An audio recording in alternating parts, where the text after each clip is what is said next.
SportsSync now at 8:03 all nines. It was about 4:45 yesterday afternoon, Jack. Sitting at home. I've got my laptop in my lap. My phone's next to me. I think I was watching the last episode of Chad Powers. Pretty good series, by the way. Have you checked that out yet? Chad Powers on Hulu? I need to check that out. So I recommend it. Okay, good. I watched first couple episodes with my dad. Finished it yesterday. Good first season. There is a second season to come, and my phone pops up an ESPN notification. Michigan has fired Sharon Moore, and I'm just thinking to myself, excuse me, what? After 2 seasons, 2 okay seasons, like it wasn't like they were 5-7 and 4-8. Like they won 8-9 games.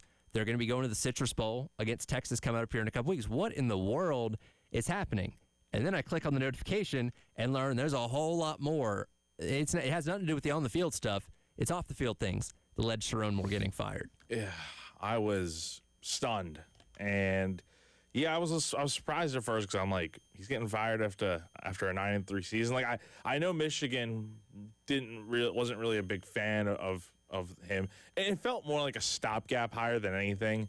Like it was the safe hire to make after Jim Harbaugh left for the NFL and everything went down with Michigan initially with all the allegations and whatnot after the 23 season. But yeah, for it to come out that he had an affair with a staff worker, which seems to be a assistant to the head coach, essentially. Yes, is it's kind of shocking. It's real crazy to think about, especially when you think about it from the context of forget the on the field stuff with Michigan. He's got a wife and multiple children, and guess what? Christmas is 2 weeks from today, so. That's extremely, God, it's so disappointing. It's terrible. It is, and we'll get into all the details of this and what we know up to this point, but I'm glad you brought that up because his wife, the children, they are the unfortunate victims in all this that they're having to, and I don't know what his wife knew beforehand or if all this was news to her yesterday or any of that. Well, that's the other thing. Michigan has apparently known about this for weeks. Yes, and that's the other problem here, but again, his wife, his kids, they're innocent bystanders in all this that are unfortunately having to suffer the consequences, again, literally right before Christmas. I can't, and I think the kids are pretty young from the pictures I've seen, when they celebrated the national championship a couple years ago and all that, so I can't imagine what's happening in their world right now and how all this is going down, but look, he's not the first coach to be involved in something like this, but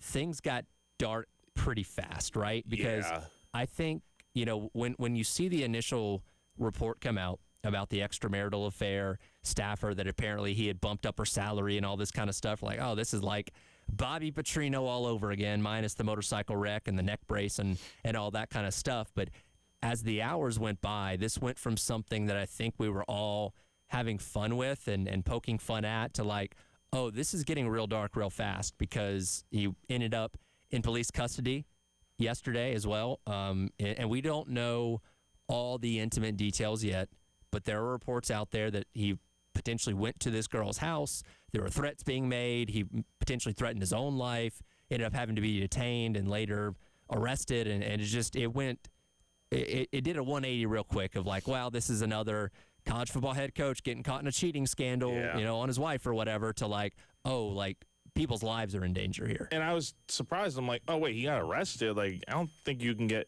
arrested necessarily for what he did initially. And I'm like, that's strange. And then you come to find out, oh, so he went to the mistress's home and threatened to not only off her but off himself, and that's where it took a turn. I mean, the guy apparently, not to get too deep into detail, but from what we read, had a knife to his neck or something. Like it's crazy to think that. This is a much deeper rooted issue than just a guy simply having an affair with another woman. That's not okay. Sure, but yeah, this is. This guy's.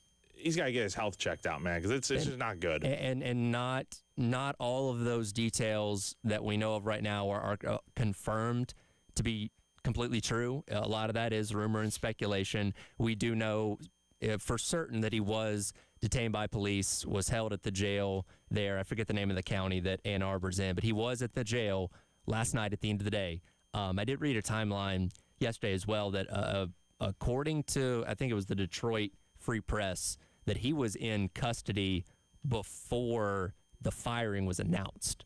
So there was apparently a team meeting at Michigan that he was not involved in that maybe kind of sparked him to go do what. Yeah, I think that's do. And again, we don't know all the specific intimate details, and I'm trying to refresh the timeline here to make sure I'm up to date on what's even being reported up to now, to make sure we're not saying anything that isn't true, because you have to be careful about what's rumor and what's actually true here. But some incident did occur around 4 o'clock yesterday that led to him being detained by police, placed in custody, all that kind of stuff. And the firing was announced by Michigan after that incident occurred. So I don't know if it's a situation where, Michigan was going to announce this and they're like, hey, your boy's in custody. Yeah. You need to get this out there before this goes sideways. And then it unfolded. But a bizarre situation nonetheless, that we're going to learn all the intimate details as time goes along. Again, somebody at The Athletic is going to get the opportunity to write the in-depth piece on this in the next couple of days. And it's going to be a must-read, but just a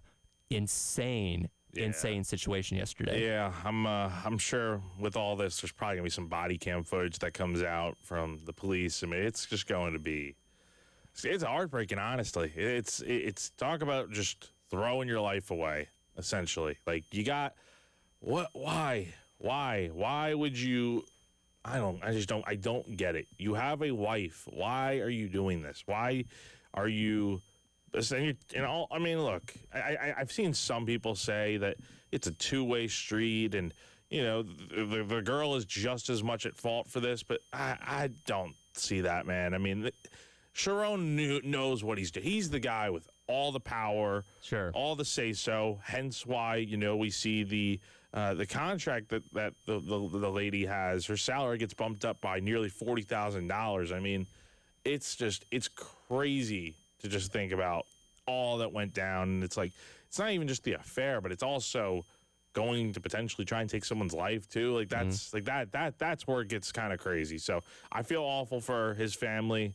It's just terrible, man. It's an awful situation. And the fact that Michigan's known about this for weeks and kind of waited till after signing day, because of course, why wouldn't Michigan wait until after signing day to get all its recruits signed? It's just wrong. I think if Ward Manuel's kind of the one that's been holding this down, we're going to have to wait for the facts to come out. But I would say fire him on the spot. I mean, it's ridiculous. That's inexcusable that Michigan knew about this and waited until after signing day to do this. This is just so poorly timed. There's a lot more to get to about the fallout of this, what happens next, and obviously more details to come out about what exactly went down yesterday with Sherman Moore and the University of Michigan. We'll get some more of that on the other side. It is The Extra Point. Tyler Head and Jack Feltry with you on your Thursday on The Game.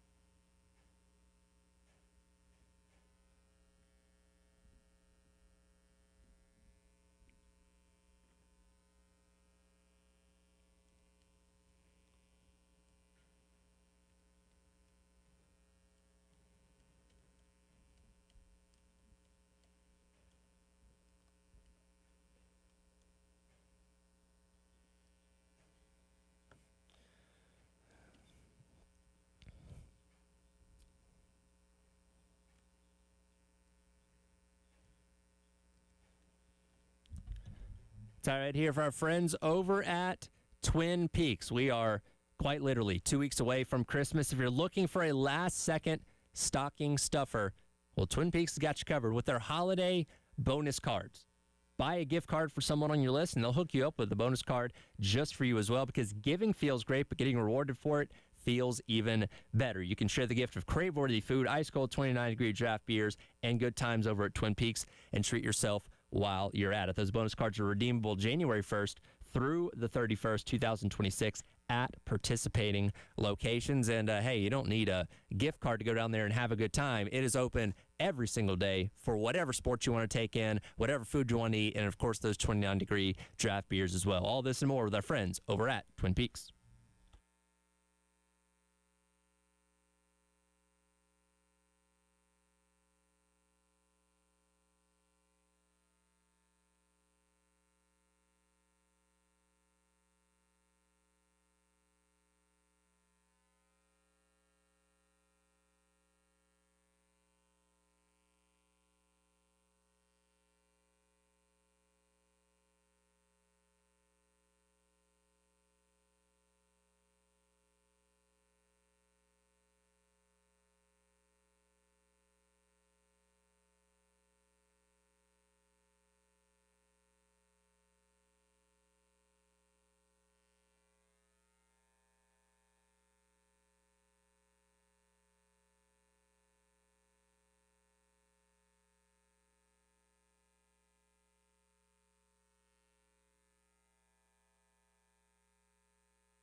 What are you going to do tonight to celebrate? I'm going to eat some Haagen-Dazs coffee ice cream with my wife and smoke a Cuban cigar and then probably go to the hospital. But I will tell you. Welcome back in. It is the Extra Point.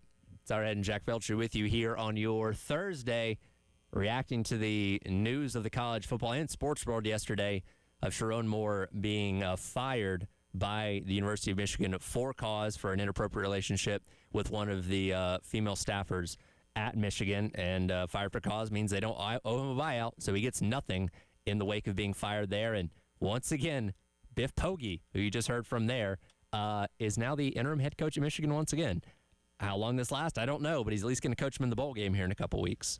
Yeah, I think it's I like Biff. I think he's, I think he could do a decent job here with Michigan. He did pretty well the first time that Sharon Moore was suspended for a few games. So and remember, Sharon Moore still had another game to serve suspension next year.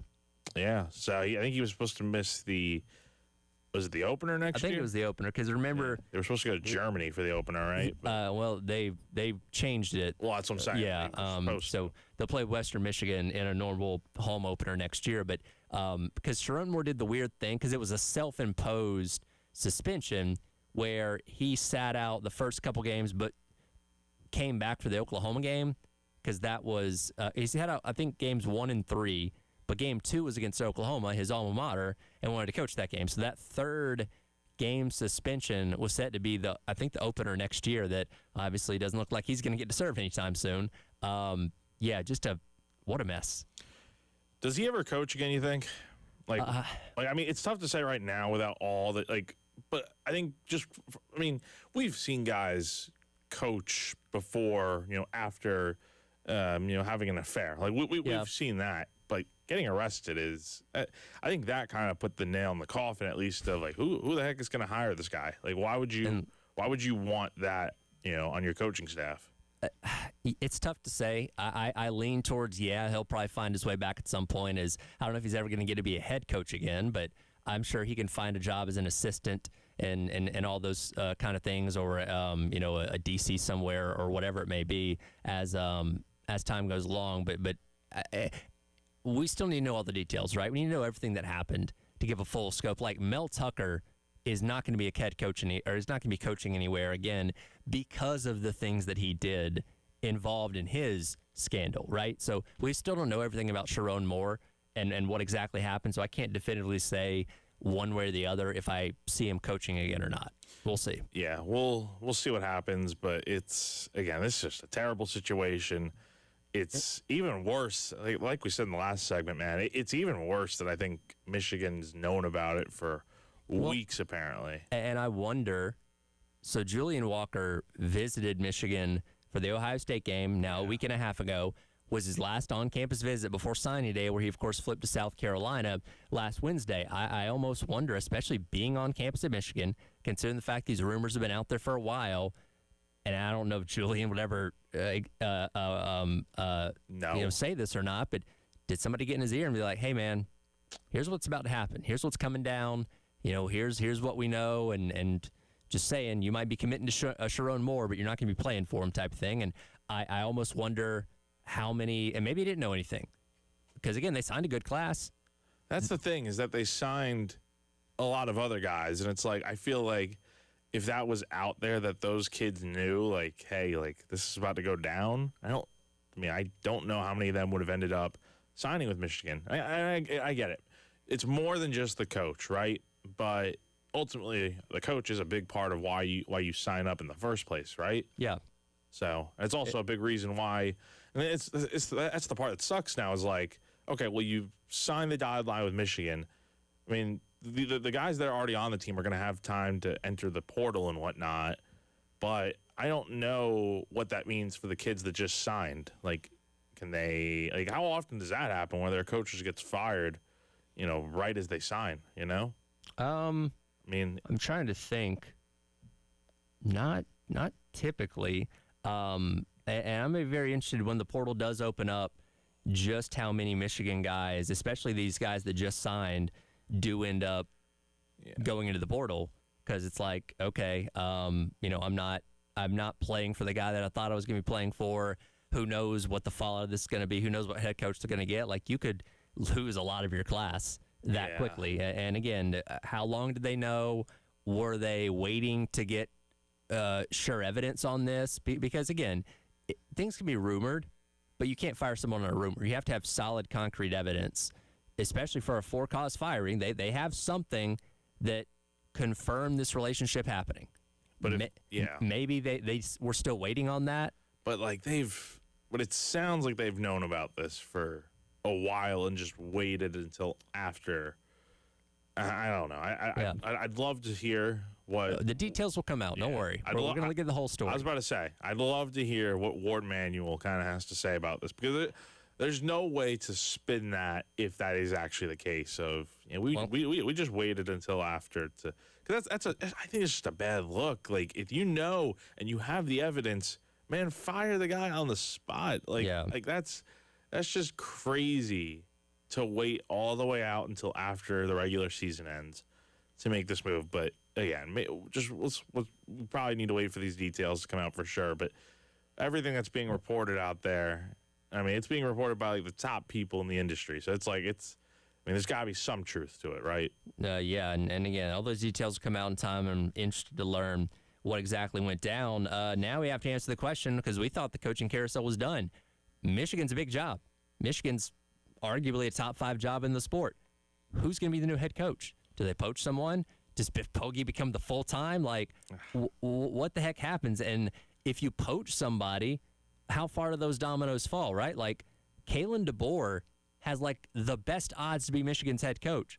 It would be insane if he left Alabama, but okay, if that happens, what does Alabama do? And if Alabama poaches someone, what does that school do? Like, it's not like we're resetting the deck and knocking all these dominoes over once again that we thought had finally all fallen over. Can you imagine if Kalen DeBoer takes the Michigan job, and then Lane Kiffin, I don't know how, Lane Kiffin takes the Alabama job? I mean, that would be, talk about resetting the deck, that would be nuts. That would be insane to think about. Like, and I honestly think it's entirely possible. I do. I think DeBoer is a Midwest guy, so I don't think it'd be the craziest thing if he went to Michigan, quite honestly. I feel like he would have probably been one of Michigan's top choices, because, again, I don't think it was initially going to be their plan to hire Sharon Moore as the head coach. Like, I don't think that the donors seemed interested in him. It seems like they wanted to get rid of him pretty soon. I think this gave them the opportunity to do so. But, go ahead. Yeah, I was going to say, I did read that they had considered DeBoer initially, but he'd already taken the Alabama job when Harbaugh decided to go to the NFL, so they didn't have the opportunity to get him the first time.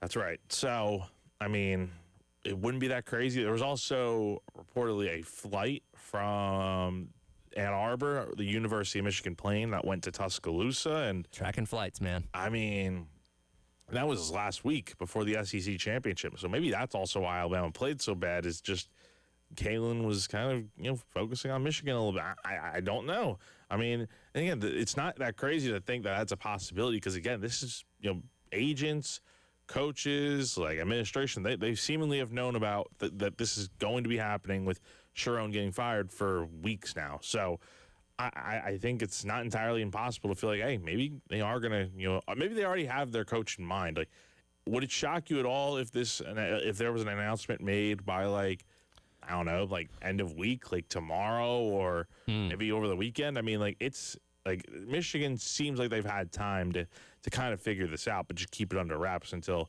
now, where he's officially been fired. Listen, I was shocked as it was with all these things that came out yesterday. So at this point, nothing would surprise me. But Michigan, you have our attention once again. A lot of scandals been going on at Michigan these last couple of years, and this just the latest example of that. No, it's just it's insane to think about. And it's going to be real interesting to see how it all plays out with everything else over the next few days here. So we'll await more details on that. We're also awaiting the details of the contracts of South Carolina's new assistants for the football team. We'll get it to learn a little bit more about Kendall Briles from a TCU perspective coming up next. It is The Extra Point. Tyler Head and Jack Feltry with you on your Thursday here on The Game.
All right, welcome back in. It is the Extra Point.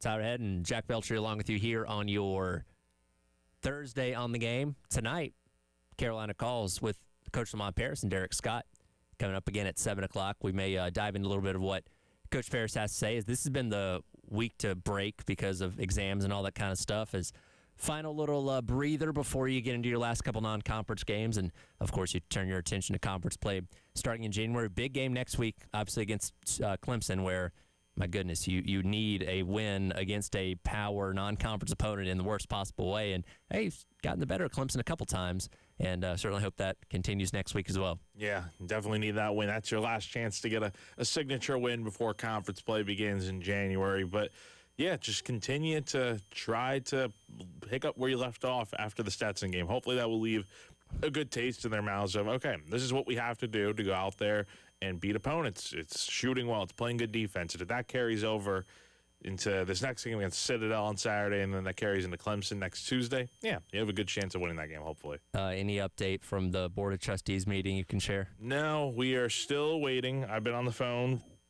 for 37 minutes. Okay. So still waiting. These things, that's the other thing. You do have to wait a little bit typically. It could be any amount of time.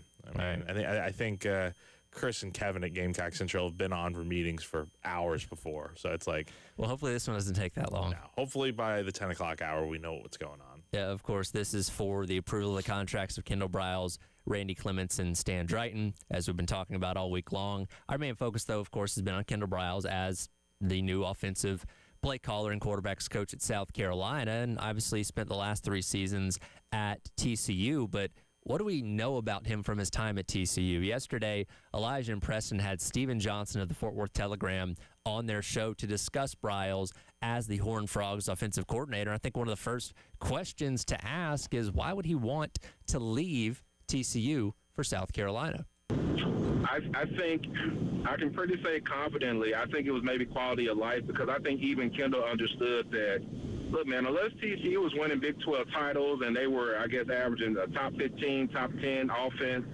I don't know if he would have ever been truly accepted at TCU. And, you know, he's got young kids, he's got a wife, and all. They hear the noise. They're on Twitter. Even I've had to write a couple critical articles about him as well during my time here. So I just think the overall noise played a factor in it. And obviously, look, man, at the SEC, it brings pressure. But if he delivers, I think Kendall can easily say, hey, man, I did it at South Carolina. I did it at TCU and some of these other stops. I think South Carolina might be the type of job, the coordinator job, that could launch him to a head coaching job. I know that's what he wants to do, but despite some of his track record and some of his results, I don't know how heavily involved he's been in any head coaching search. So, but I got to imagine if he can revitalize South Carolina, you know, I think that would play a big part of him maybe getting a head coaching job as well. And again, Steven Johnson there, the Fort Worth Telegram, he at the beginning of their conversation did mention, and this kind of echoes the sentiments that I saw a lot from the TCU fan base when it was announced that he would be leaving and coming here, being celebrated, right? And it does seem like that relationship was never going to be great because he's a Baylor guy.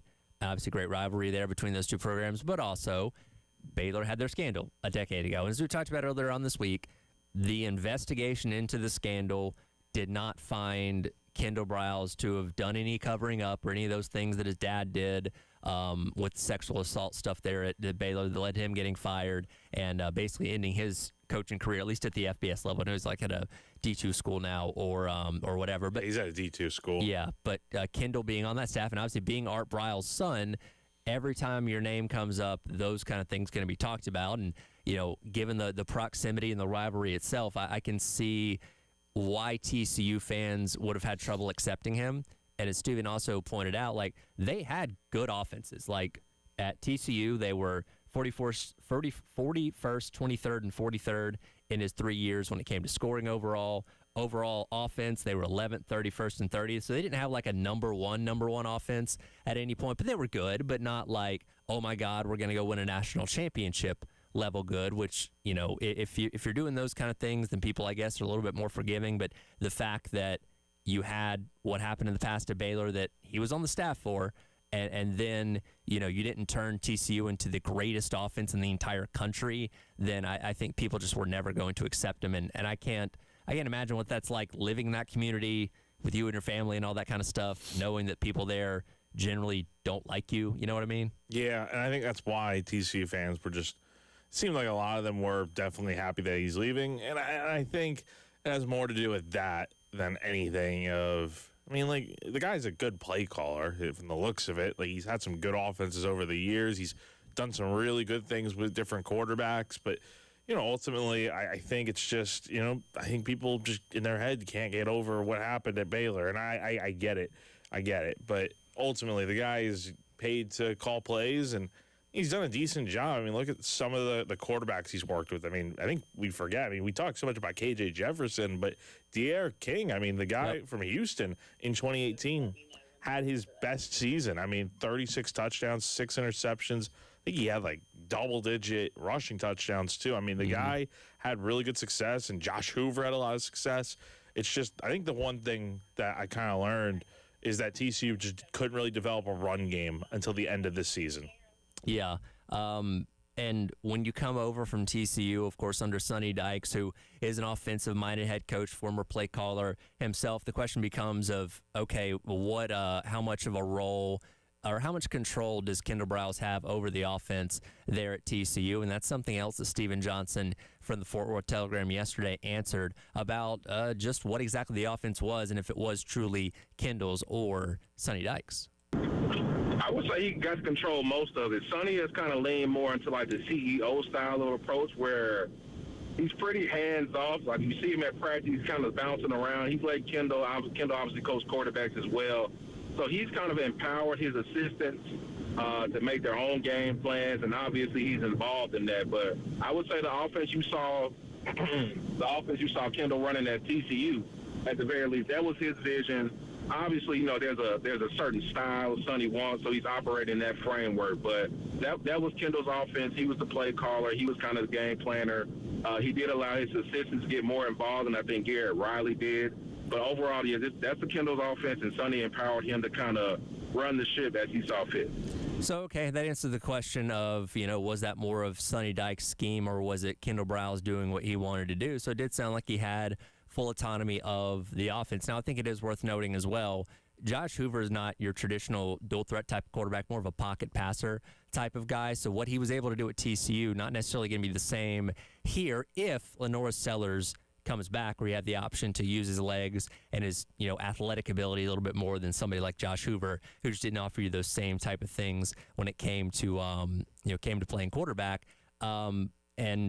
We look at his time at Arkansas. By the way, we're going to be talking to Jim Neighbors of Inside Arkansas coming up here at the top of the 10 o'clock hour to get his perspective on what Kendall Briles was like as the offensive play caller there, where we also assumed that he had full control of the offense because Sam Pittman was an offensive line coach and had never been a play caller himself. So I would assume that means all the trust was put into Kendall Briles to handle all of those things himself when he was there at Arkansas. But again, we'll get some more insight to that coming up here in just a little bit. We are getting some details about these coaching contracts that are coming out of the Board of Trustees meeting. We'll hit on that coming up next to wrap up hour number one. It is The Extra Point. It's Ed and Jack Feltry with you on your Thursday here on The Game.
All right, welcome back in. It is the Extra Point.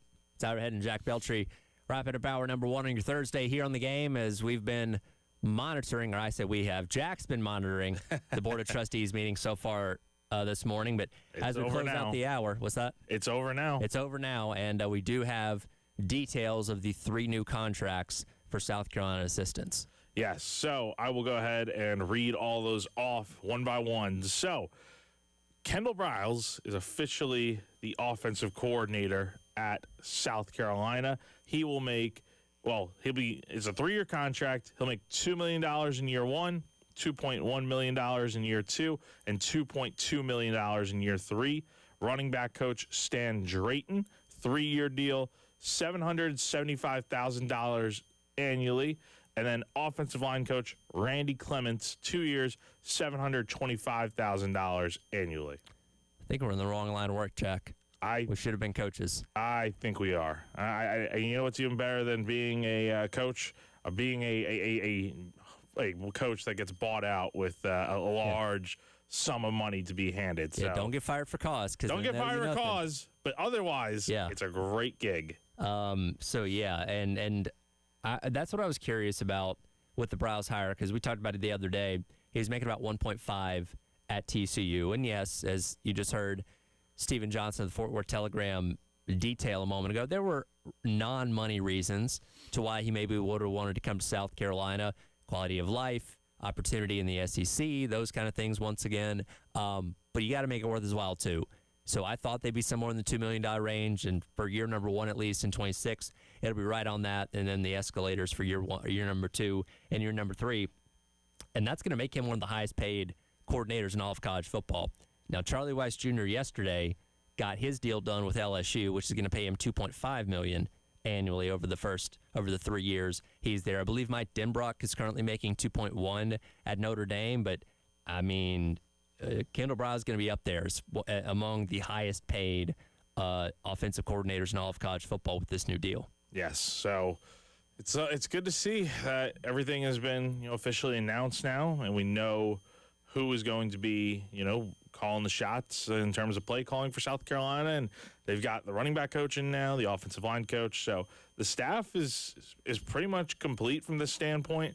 Haven't seen anything yet on what Furry and Elliott, what their roles are going to be. But, I mean, I got to imagine, right, that those two are going to be back to their original roles as tight end coach and wide receivers coach, probably, right? Yeah, that would be the understanding, because obviously they've been very important parts of the staff, these past couple of years. And I know, Beamer gave Furry the opportunity to be the play caller, and we just didn't see what we needed to see in those 3 games. But he's done a really good job when it comes to developing that wide receiver room. He's a good recruiter and all that kind of stuff. So, yeah, you want to keep him on staff. Same thing with Sean Elliott. And the Sean Elliott thing is interesting because, again, he's an offensive line coach by trade. He had done it here before.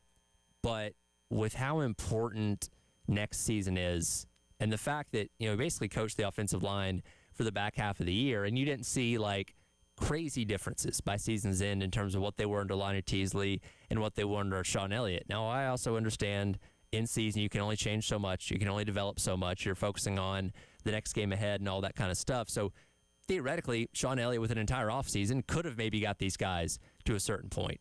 But you can't take that risk if you don't know for sure. And B, Randy Clements comes over from TCU. He's been with Kendall Briles at a lot of different stops. Houston, Florida State, Baylor, all these places. So he knows that offense from an offensive line standpoint better than anyone in terms of what he needs his offensive linemen to do, which kinds they need to get in the portal, and all that kind of stuff. It makes a lot of sense why you'd go that route for your offensive line coach, because this is different than what you've been doing these past couple years offensively. You're right. And one quick note on Elliott and Furry. I just saw David Cloninger from the Post and Courier reported it.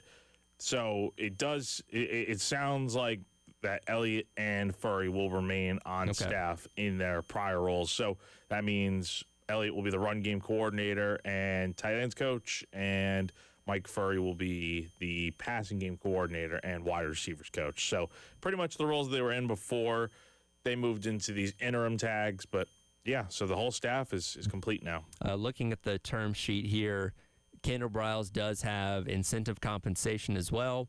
if the South Carolina reaches the SEC championship, he would make an additional $25,000, or if they won it, he'd make an additional $500,000. There's escalators in there as well for bowl appearances, Citrus Bowl, college football playoff, quarterfinals, national championship. So the more success South Carolina has, as is often the case, you will see more money as a coach. And same thing, it appears here for these other coaches in Clements and Drayton. They do have incentives as well. That and I guess it's kind of like universally across the board for all the coaches on staff, because these numbers end up being the same: $25,000 for an SEC championship game appearance, $50,000 for a win, escalators when it comes to where your destination in the postseason is. So I think that kind of fits for all the coaches on the staff if Carolina is to meet those specific goals. Yeah, so good to see that they got everything in place, and now the next step is, all right, you got the transfer portal opening up here in a few weeks. So, with everyone kind of in place now, they can really get this thing rocking and rolling, and we'll see when the press conference will be. And also in Cloninger story, at the end of it does say there's a press conference tomorrow. I've not tomorrow. Seen, okay. Well, I've not seen that. I've not seen USC put that out. Okay, all right. But I mean, once the contracts are out there, the hires are official. So I imagine we'll be hearing from all these guys soon. And of course, if the press conference is tomorrow, we'll have it for you here on the game as it's obviously happening. But finally, after a week of waiting and waiting and waiting, we do officially have the approval of all these contracts and know that all these guys are going to be assistants for South Carolina next year, and hopefully are all playing big roles in turning this offense around, because again, you're going to need it in the worst possible way. No, you need this offense to be completely different. And also with the whole Briles thing, I mean, they gave him an extra $1 million compared to what Mike Shula was making. Yep. So, look, there's investment. There's investment in making sure this hire goes right, and it's the biggest one of the Beamer era, in my opinion. I think a lot of people feel that way too. So, it's a big day for South Carolina to get all these hires made at once, and now you can really turn your attention to the bigger things at hand this offseason. We are continuing to learn more and more about Kendall Briles. We let you hear a little bit from his time at TCU a few minutes ago. We'll learn about his time at Arkansas coming up next as Jim Neighbors of Inside Arkansas joins us on the other side as we get into the Garnet Trust Hour, presented by Krantz Cooling and Heating. Tyler Head and Jack Veltri on your Thursday here on The Game.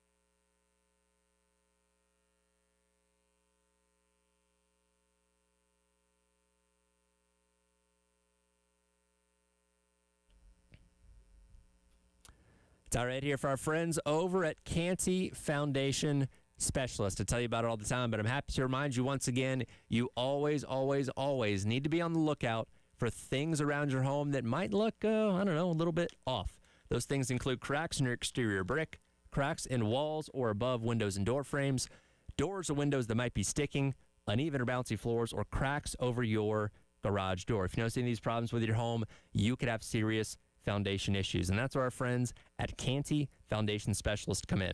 Go online to schedule an appointment today at cantyconvicts.com. They'll send a professional out to your home to evaluate those foundation issues and get them fixed so you and your family can live worry-free going forward. Do not wait, because they will only get worse. Go online to cantyconvicts.com and let Canty Foundation Specialist help you with your foundation needs.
Welcome back in. It is the Garnet Trust Hour presented by Krantz Cooling and Heating.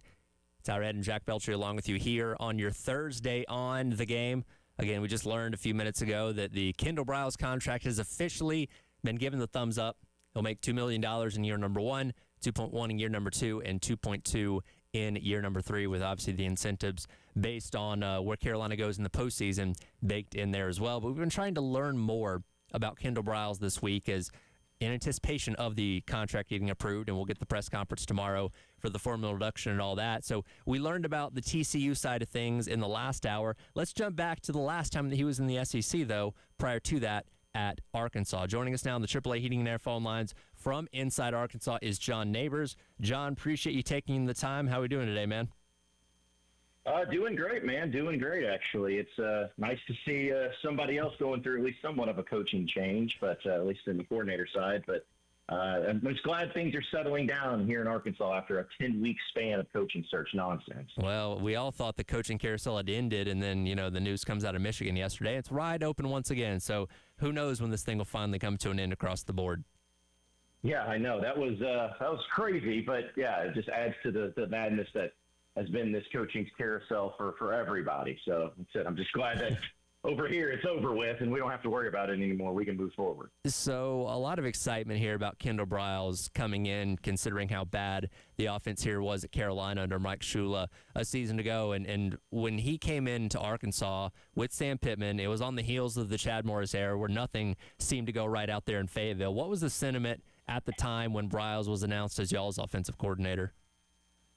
Well, I would say that it was actually like one of the excitement because, listen, when you are somebody like Sam Pittman at the time and you got hired, it's pretty hard to kind of be like, all right, this guy's never been a head coach before. And how can you get excited about it? Like, how do we even know? Well, the big thing that I think a lot of fans were at the time were saying, okay, well, we got to see what staff he puts together. That's what it's going to be about. And he got Barry Odom as his defensive coordinator, who had just been a head coach at Missouri, which was phenomenal, and now at Purdue. But people were wondering, is he going to go with Jim Chaney, one of the old offense coordinators that he had a lot of familiarity with? And surprisingly, he didn't. He went with Kendall Briles. And when that happened, I know that, just because of the last name, there's always this controversy surrounding it. But I think the Razorback fans were overwhelmingly joyed because they felt as, hey, this is a guy who knows offense, who knows how exciting offenses work, who has had explosive offenses everywhere he's been, and it's been really effective. And so the excitement was pretty high.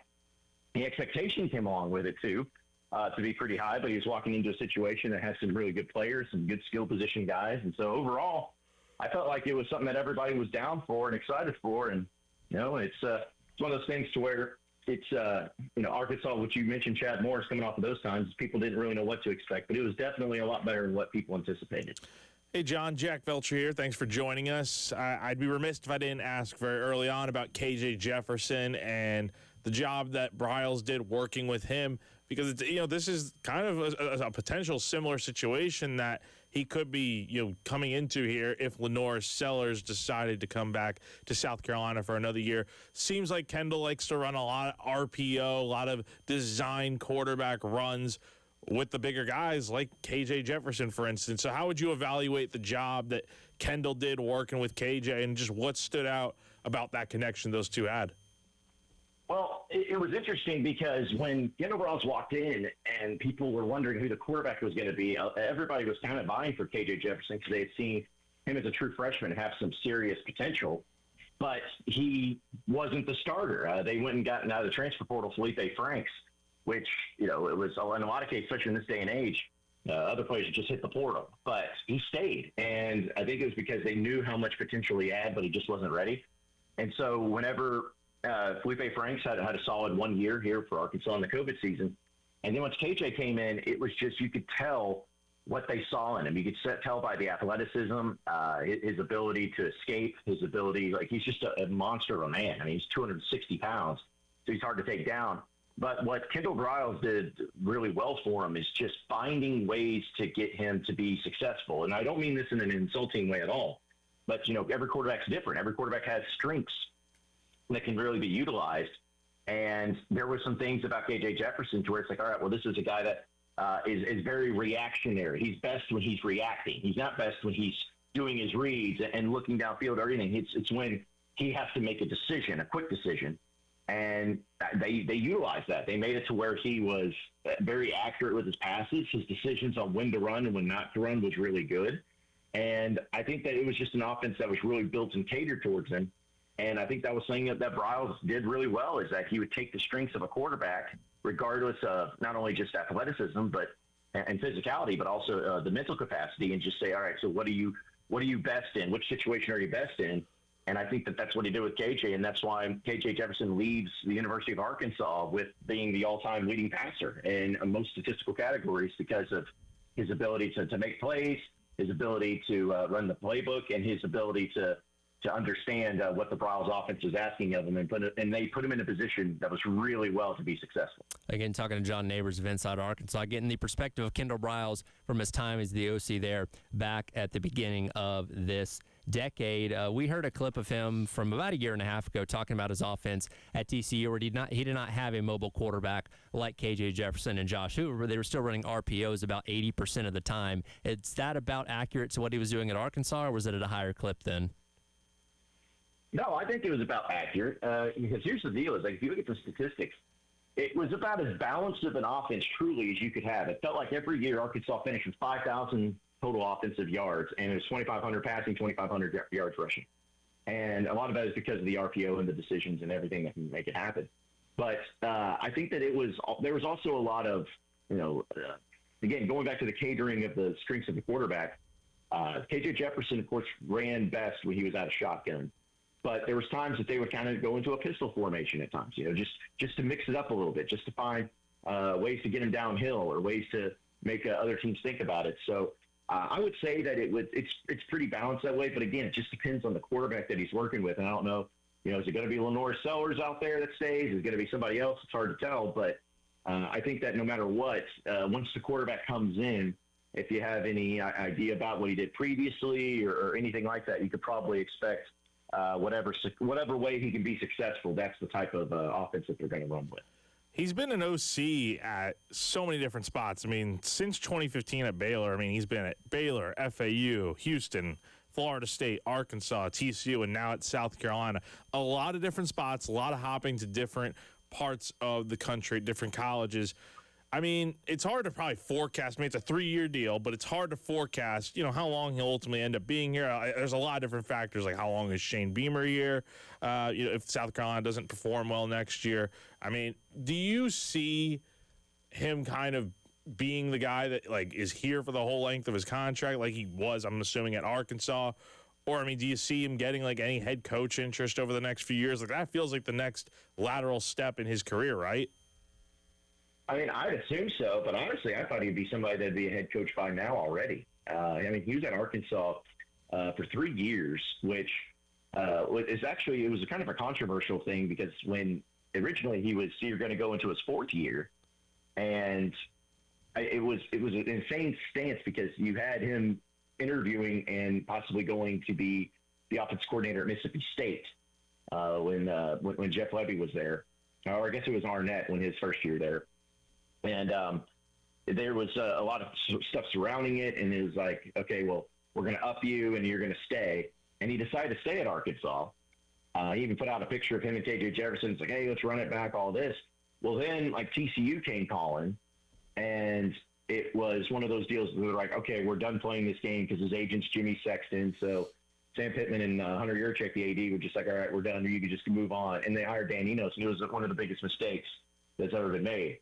But the point is that Kendall Briles will stay at a place, and he'll want to stay at a place if he's having success and if he's set up to succeed and if he's got the right quarterbacks and the right personnel in play.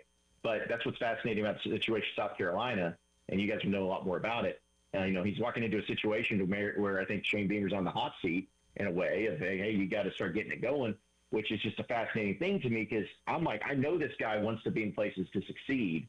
So is he walking into South Carolina knowing that it could just be a 1-year thing, knowing that it was something that he was about to get ousted at TCU and this was a life preserver that was thrown to him? Is it, hey, this is something that the money's so much better? I don't really know, but he seems to be a guy that's very content on just being an offensive coordinator. And as long as he's successful, or at least has quarterbacks to be successful in that, he's going to stick around for a long time as long as it's successful for him. Again, talking to Jim Neighbors, Vince out of Arkansas, again, the perspective of Kendall Briles when he was the OC at Arkansas a couple seasons ago, and he's coming into South Carolina, bringing in his offensive line coach, Randy Clements from TCU, that's obviously very familiar with the system that he's running. They've been in a lot of different stops together. Arkansas is actually one of the only ones that Randy Clements did not join him at when he was there. And I believe Cody Kennedy was the offensive line coach for the last couple seasons under Kendall Briles. Was there anything specific they looked for an offensive lineman or a different type or athleticism to kind of be able to run that up-tempo offense that they may be looking to change here now that they're taking over? Well, I'm going to be honest with you, man. Like Cody Kennedy, while he was here with Kendall Briles, was just a match made in hell. Like, it was not a good thing. Okay. Like, there was just a lot of problems with the offensive line that led to Cody Kennedy getting fired, and it led to some other things too that was problematic, which was so strange because Sam Pittman was always known as this offensive line guru, but that was just not a good situation. So we never really got to see the offensive line be in a place to where it worked out really well, except for year one. Year one, it was pretty good because you had some leftovers from the previous regime. You had some guys that were experienced. You had even a couple of NFL caliber offensive linemen, but it just seemed like there was just a disconnect with the type of offensive line they were wanting and the type of offensive line they were needing to succeed. So we never got to see it. So I wish I could give you a better answer on that. But it was just one of those deals to where that was honestly the downfall, or maybe the biggest issue with the Kendall Briles offense. That and his horrible decisions when it came to trick plays. Ooh. He would call trick plays in the worst times, and they never worked out. We always made the running joke. I'm sure you guys remember Treylon Burks. Yep. One of the greatest wide receivers ever to play at Arkansas. I think that they ran maybe 7 or 8 wide receiver passes with him, and none of them got completed. Not one of them. And it was just like, hey, listen, I get it. You want to throw in a couple trickeration here. They're not always going to work out. But at some point, you're like, okay, what are these going to actually work? He did one thing where against Missouri, actually, in his final season here at Arkansas, the last game of the year, it was 2nd and goal from the 2 or 3 yard line. Arkansas was needing this touchdown. And inexplicably, and you guys also know this, he ran a tight end under center push deal with Trey Knox, who actually ended up over there at South Carolina. Right. Did not work. So it was like, hold on a second. You got KJ Jefferson, who's 250 pounds, and you got Rocket Sanders, another player you guys know about, who's 230 pounds, 240 pounds, and you run a tight end under center push? Really? So it's like things like that was really the biggest criticisms about Kendall Briles. Great offensive mind. Statistics were always there, but it was just about the decisions in certain times that really were frustrating to watch. We'll certainly keep our eye on that as he takes over next year, man. We appreciate the insight, and best of luck to you guys as the Ryan Silverfield era begins. Carolina will be there on the road. We don't know when. We'll find that out tonight, but we'll see y'all coming up later this year. Well, let's hope so, because Arkansas fans are in a pretzel right now where their football program's just gone in the toilet. So I'm hoping that things can change around here. But it should be exciting. It'll be fun to have South Carolina back in town. It'll be awesome. Definitely so. Appreciate it, John. Anytime. Appreciate you guys. Yep. John Neighbors there of Inside Arkansas. All right, write that down, Jack. Trick plays used even if they don't work. We'll have to monitor that if that ends up becoming a talking point next year or not. Yeah, we'll see. We saw Mike Furrier run some at the end of his 3-game stretch, so we'll see if that's the case with Kendall over the next 3 years here. I did just mention there with John the schedule reveal coming out tonight on the SEC Network. We'll know the dates for who you're playing when as far as your conference schedule goes. What do we want that to look like personally? We'll dive into that coming up next. It is the Extra Point. No, it's the game Garnet Trust Hour presented by Krantz Schooling and Heating. It's Howard Head and Jack Felcher on your Thursday here on The Game.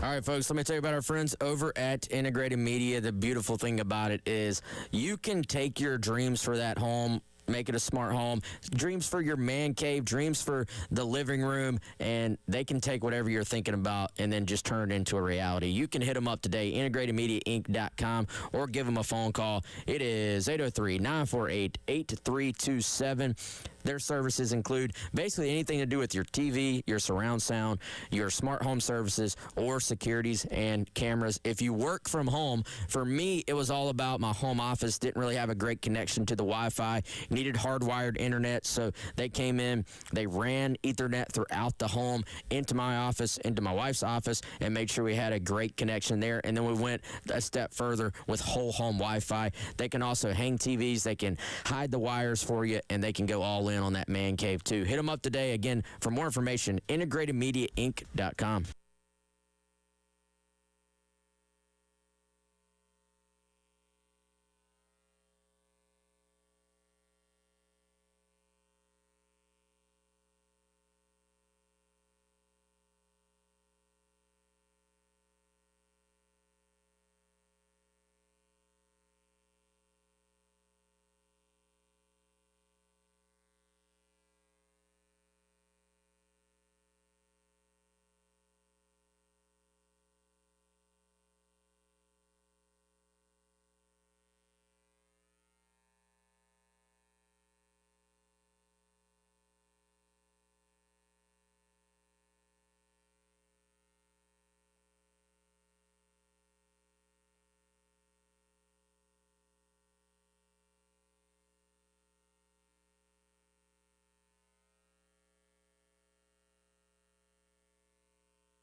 All right, welcome back in. It is the Extra Point / Garnet Trust Hour presented by Krantz Cooling and Heating.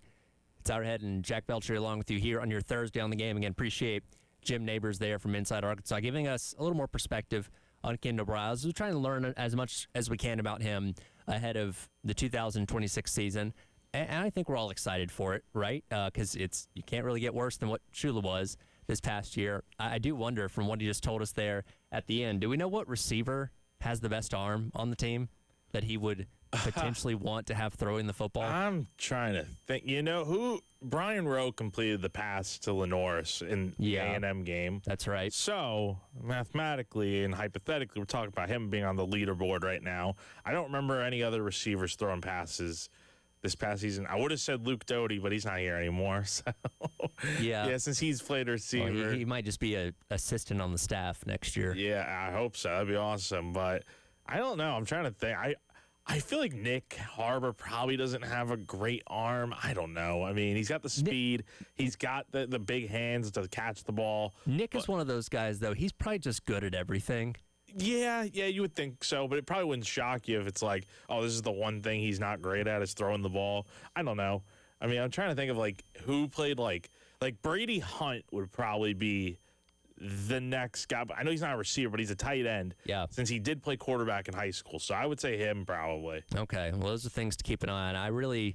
I hope in a goal line situation, assuming Sellers is back, that you're not lining up the tight end for a tush push. Instead, you're using your 6'3", 240-pound quarterback instead. But hey, it worked. Not once, but twice it worked. So if it ain't broke, don't fix it. True.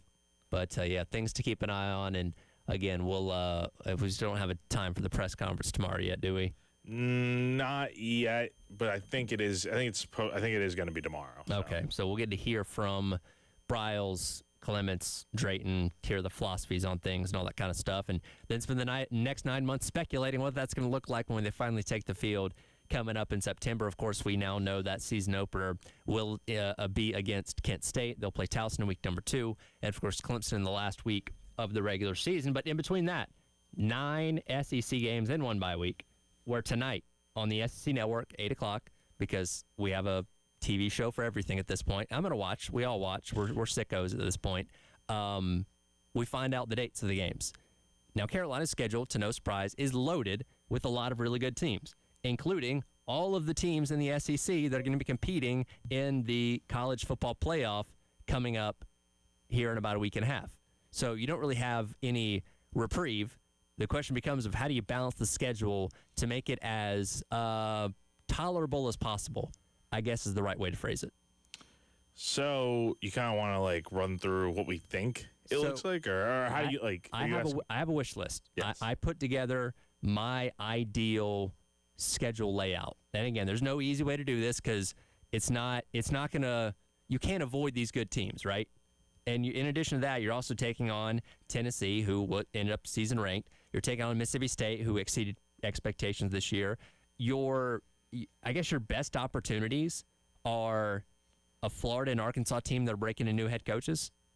But besides that, everything else is like, okay, well, those teams are probably going to be good to really, really good. I mean, yeah, the schedule's going to be tough. I mean, South Carolina will start 2-0, but then after that, it's going to really pick up. So, yeah, I mean, I'll be interested to see what this schedule does look like when it comes out tonight. Hopefully, gosh, man, these schedule reveals take forever in the eons. It took forever for the opponents just to be announced. So hopefully it'll be pretty smooth sailing tonight. The funny thing is, if they do it like last year, well, they'll start with like Alabama. And they'll have a commercial break. And they'll go alphabetically. Yeah. But if you're paying close enough attention, you can start piecing together your own team schedule. Yeah. Because Carolina is going to be one of the last teams to go alphabetically to where you'll kind of know before they get there. That's true. There may be like one spot left, like, okay, we don't know when the Tennessee game is, but then by process of elimination, be like, oh, well, that's going to be November the whatever because all the other spots are filled. That's exactly how it went with the opponents for the next 4 years, because I was like watching and I'm like, oh, well, you can piece together everything, and by the time you get to South Carolina, it's like, oh, well. Now we know. Yeah, now you know. So we'll learn that later on tonight. I do have kind of my wish list of a schedule that, again, there's no easy way to do this, just considering the quality of what your opponents are going to be. But how, if I could pick it myself, I would lay it out like this. So again, you play Kent State, Towson, weeks number 1 and 2, whatever. You should win those games. If you don't, we have another set of issues to talk about. And then you start with Kentucky. It's a home game. It's a program that's starting over with Will Stein now as head coach. Again, you never know because they can go out and kill it in the portal and have an Indiana-type season themselves, but that seems to be the most gettable game that you have, where I say, okay, I feel pretty confident, especially at home. That's when you can start off with the win. So that's my ideal opening opponent. Do you have one that's different? I would say opening opponent for week number 3, so that would be September 19th. Mm-hmm. I think I would probably go Georgia. I think Georgia. You want to get it out of the way. Well, yes, but also if I don't know if history will even apply to the schedule, but if history does tell us anything, I know Georgia and South Carolina have played like in November before, but typically this is like your opening SEC game. So I think that's what we're going to get is history will repeat itself here, and we get Georgia, South Carolina at Willie B on September 19th. That's my guess. And that also gets one really difficult opponent out of the way pretty quickly. Yeah, you still have a ton of others that are going to be difficult, but yeah. You do, and again, there's no delicate balance to this. The way, I'll just run through mine. Yeah, run through yours, and I'll run through mine after. I got Kentucky, then 2 road trips at Bama and Florida. Yes, going down the road back-to-back weeks is not fun, but you get one of those tough opponents out of the way early. Go to Florida. Again, we'll see what happens with John Summerall taking over. And then you have the A&M game. That'll be at home before your bye week. So I got the bye week before you play Georgia, because you can rest up, be in as good a shape as possible before you play the Bulldogs, who likely are going to be ranked, if not number 1, towards the top of the country at that point in time. Then you get Arkansas, a little bit more of a reprieve type of game, hopefully. Tennessee, at Oklahoma, and then Mississippi State to round things out for Clemson. Yeah, I mean, I hope you're right. It sounds like a pretty good schedule. I doubt mine's going to be right, so because it's just tough to kind of configure it, I would say. So you're going to get Georgia in week 3. Okay. The week after that, you are going to go on the road to take on Arkansas. And then after that, I think you're going to end up having maybe a bye week to lead into October. You'll take on Oklahoma on the road, so you get the 2 biggest road trips out of the way. You come back home, you take on Mississippi State and Kentucky. Hopefully you get some bounce-back wins there. Then you go to Alabama. Then you get A&M. Then you get Florida, and then you round it out with Tennessee, and I think I got everybody. So okay, considering the fact that the Clemson game's on the road next year, we both have home games before that. Yes, and coincidentally have the Tennessee game for me before. Trying to recapture some of that magic. I know, man. I know. So I don't know. I do think in some form or fashion we're gonna get the 2 longest road trips, kind of not back to back maybe, but also kind of just like conjoined together in some form or fashion, kind of like what we saw this year with Ole Miss and A&M in a 3-week stretch, and then 2 years ago, 2024, it was Oklahoma and Alabama back-to-back weeks. So right. I could totally see something along those lines. Did you have any back-to-back road trips other than that? Just Arkansas and Oklahoma, but technically I'm not going to put them back-to-back because there will be a bye week mixed in. Okay. I'll be interested to see where the bye week comes in. I kind of feel like you want to have it in the middle of October, honestly. South Carolina's typically had one in the beginning of the year in September, but that's with the 2 bye weeks in a season. So we'll see how it looks with one, but I know most teams are probably going to want it to be either towards the back end of the schedule or somewhere in the middle. Yeah, I put mine right smack dab in the middle. So you play 6 games, then you play 6 more games. So that would bring it to, early to mid-October for my bye week. Again, you only get one next year because of the way the calendar falls. So it better be at a good time. And you would hope it is before you play a Georgia or an A&M or a Bama or something like that to give yourself a better chance, ideally. Yeah, ideally. Oh, man, we are, again, a week and a half away from the second edition of the 12-team college football playoff. What's the ideal format based on the way the rankings went this year? We'll run through some scenarios coming up next. It is the Garnet Trust Hour presented by Krantz Cooling and Heating. Tyler Head and Jack Beltry with you on your Thursday on the game.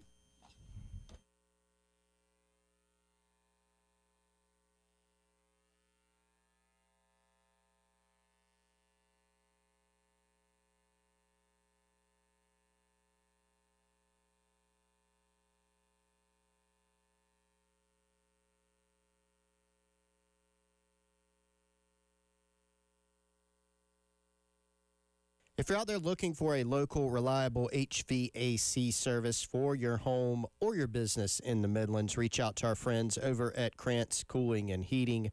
KrantzCooling.com, Krantz, cooling with a K, KrantzCooling.com, or give Justin Krantz, the general manager over there, and his team a call, 803-755-0793. I've had Krantz Cooling out to my home several times. They did a mini split for me in the garage. They've checked out all the other units at my house to make sure they're running in tip-top shape. Love my experience so much that when my mom moved to Irmo, I got them to go out to her home, too. They put in 2 mini splits for her. They handle all her HVAC needs as well. They could do the same for you. KrantzCooling.com or 803-755-0793. Since 1983, Krantz Cooling, their team has been providing great service to business owners and families in the Midlands. They can do the same for you.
All right, welcome back in. It is the Garnet Trust Hour presented by Krantz Cooling and Heating. Tyler Ed and Jack Belcher along with you here on your Thursday on the game. Again, tonight, Carolina calls Coach Paris and Derek Scott at 7 o'clock, which you can listen to right here on the game. Jack, you're a fan of the 12-team playoff, correct? Like you're good with it?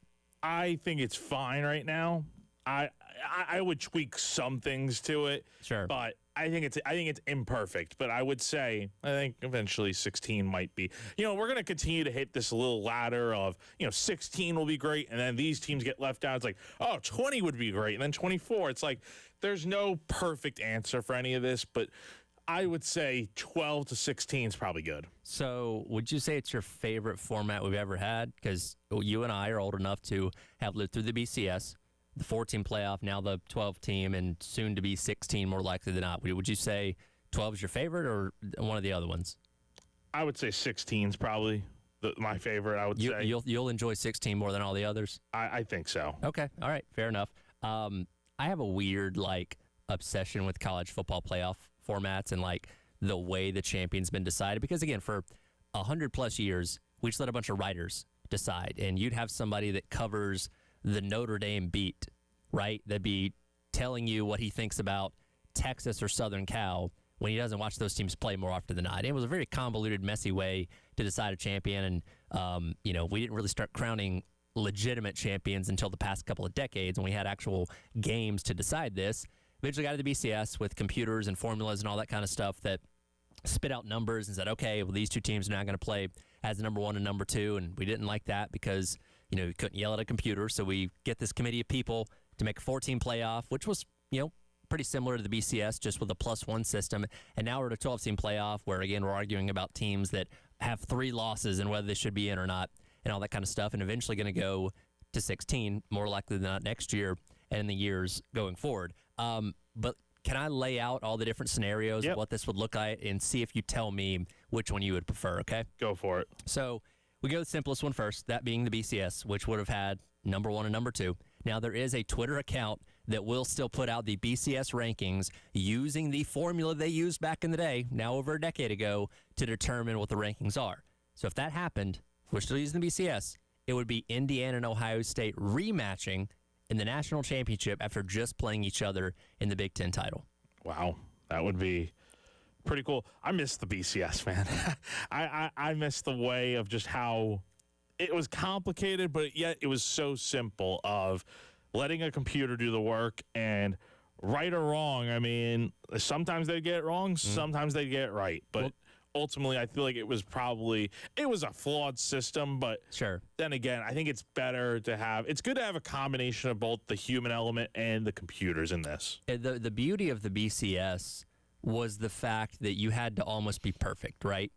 I mean, LSU was the only 2-loss BCS champion. And that was a wacky season in 2007 that even allowed them to get to that point. More often than not, if you wanted to play in the BCS title game, you had to be undefeated or just have 1 loss. Now, 1 loss better be to a good team, or else that was going to drag you down in the rankings. So perfection was demanded with that system. All right, let's fast forward to the 14 playoff, where by using this year's committee rankings, you'd have a 14 playoff consisting of Indiana, Ohio State, Georgia, and Texas Tech. Indiana and Ohio State, and Indiana and Texas Tech would play in round 1, as would Georgia and Ohio State. 2 winners would play each other for the national championship. You like that better than the BCS of Indiana and Ohio State rematching?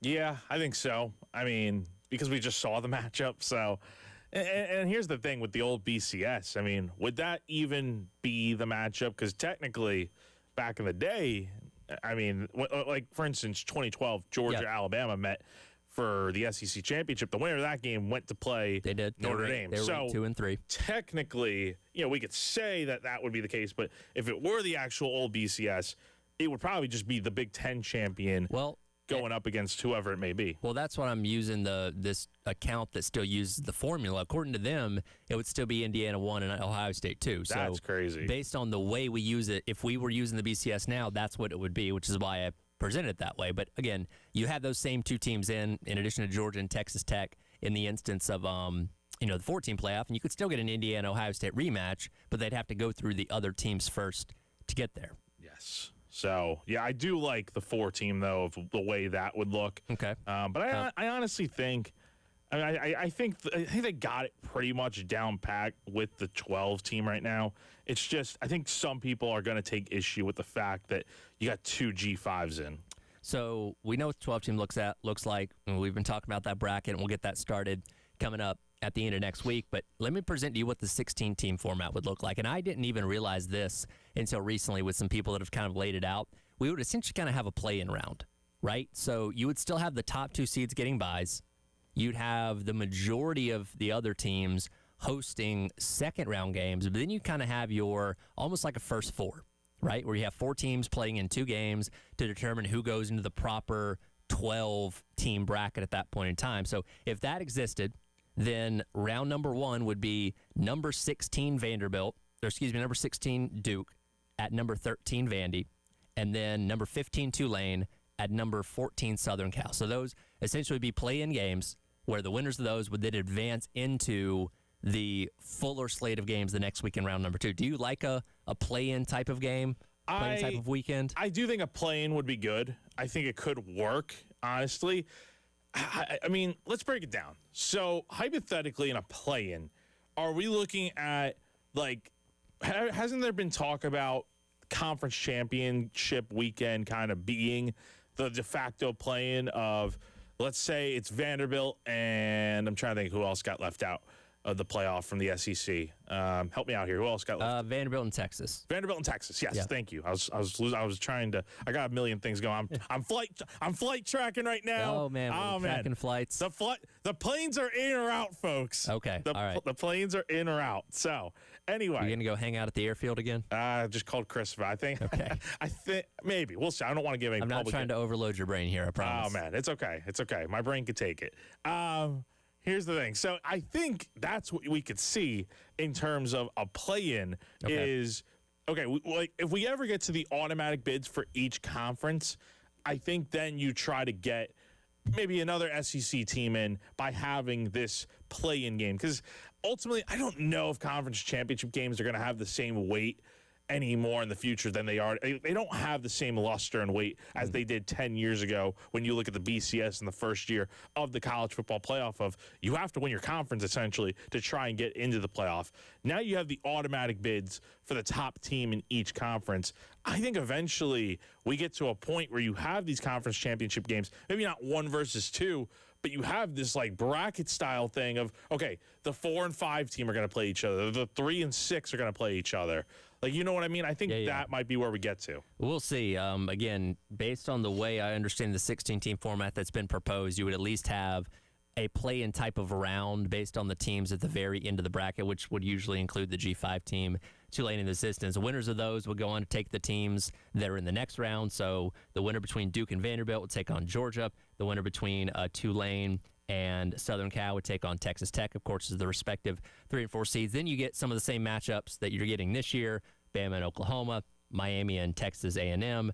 BYU and Oregon would be the different one because BYU would then be the assumed 12 seed. So it kind of ends up being very similar in the second round. You just have the additional, kind of like what they're talking about doing with the NCAA tournament, where the proper bracket is still 64 teams, but you're basically expanding the play-in from 4 teams to I think 12 is what they're talking about. So you just have more Dayton type of games before the actual tournament starts on that Friday. So that's kind of what you're looking at here with the expanded playoff. If they go this route, that you'd still have like everybody playing on that seemingly what's before quarterfinals round, and then the top 2 seeds will get a bye. So there's 4 teams playing their way in to the 12-team bracket. Yeah. I know, it's a lot to keep up with. It's a ton to keep up with. My brain might explode after this morning. I'll give your brain a break for a moment. We'll also see if we can figure out how the ACC can fix its tiebreakers coming up next as we wrap up the hour. It is the Guarded Trust Hour presented by Krantz Cooling and Heating. Tyler Head and Jack Veltri on your Thursday on the Game.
All right, welcome back in. Garnet Trust Hour presented by Krantz Cooling and Heating. Tyler Head and Jack Beltry wrapping up the hour here before we send Jack to go track some more flights, hang out at the airfield, get pictures and insight and all that kind of stuff. Did you ever think when you became a sports writer that it was getting involved doing things like this? I never really knew this was a thing. And then, I mean, Sunday was my first time doing it. So, I mean, it's kind of fun. It gives you a little bit of rush, adrenaline, that sort of thing of wanting to be there and seeing it. I think we've always seen it, you know, with when head coaches get hired and whatnot. Sure. But just randomly tracking flights is, I think we talked about it the other day, Tyler. It's next level sicko behavior. A little bit. But, you know, that's what makes college football, specifically in the SEC, so fun, right? It's what we do, just care about it so much. Even like, oh man, I can't wait to see the new running back coach get off the plane with his wife and dog and kids or whatever it may be. Like, it really means more. So we'll stay on top of all that. Again, we have also learned tomorrow morning at 10 is when they'll be formally introduced, correct? Yep, 10 a.m. tomorrow. We will see all three coaches introduced.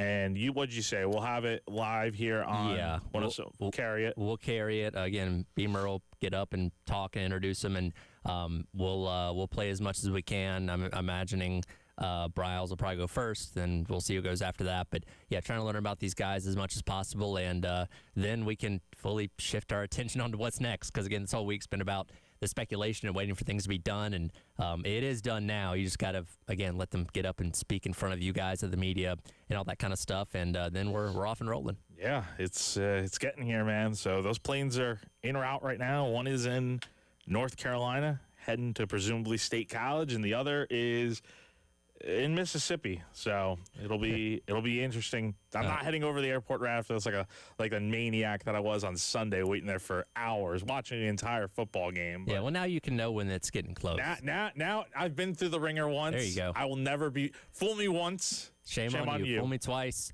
Strike three. Yep, it ain't happening again. So as a wrap up this hour, I wanted to bring this up because we're talking about college football playoff formats, and obviously the ACC got in a really interesting pickle of a situation with their conference championship, and you know, I'm sure Jim Phillips is very thankful that the committee decided to put Notre Dame in because they almost got left out completely because of Duke winning the conference title, because they went down to like a 7th criteria because there weren't enough crossover opponents because the league is so big.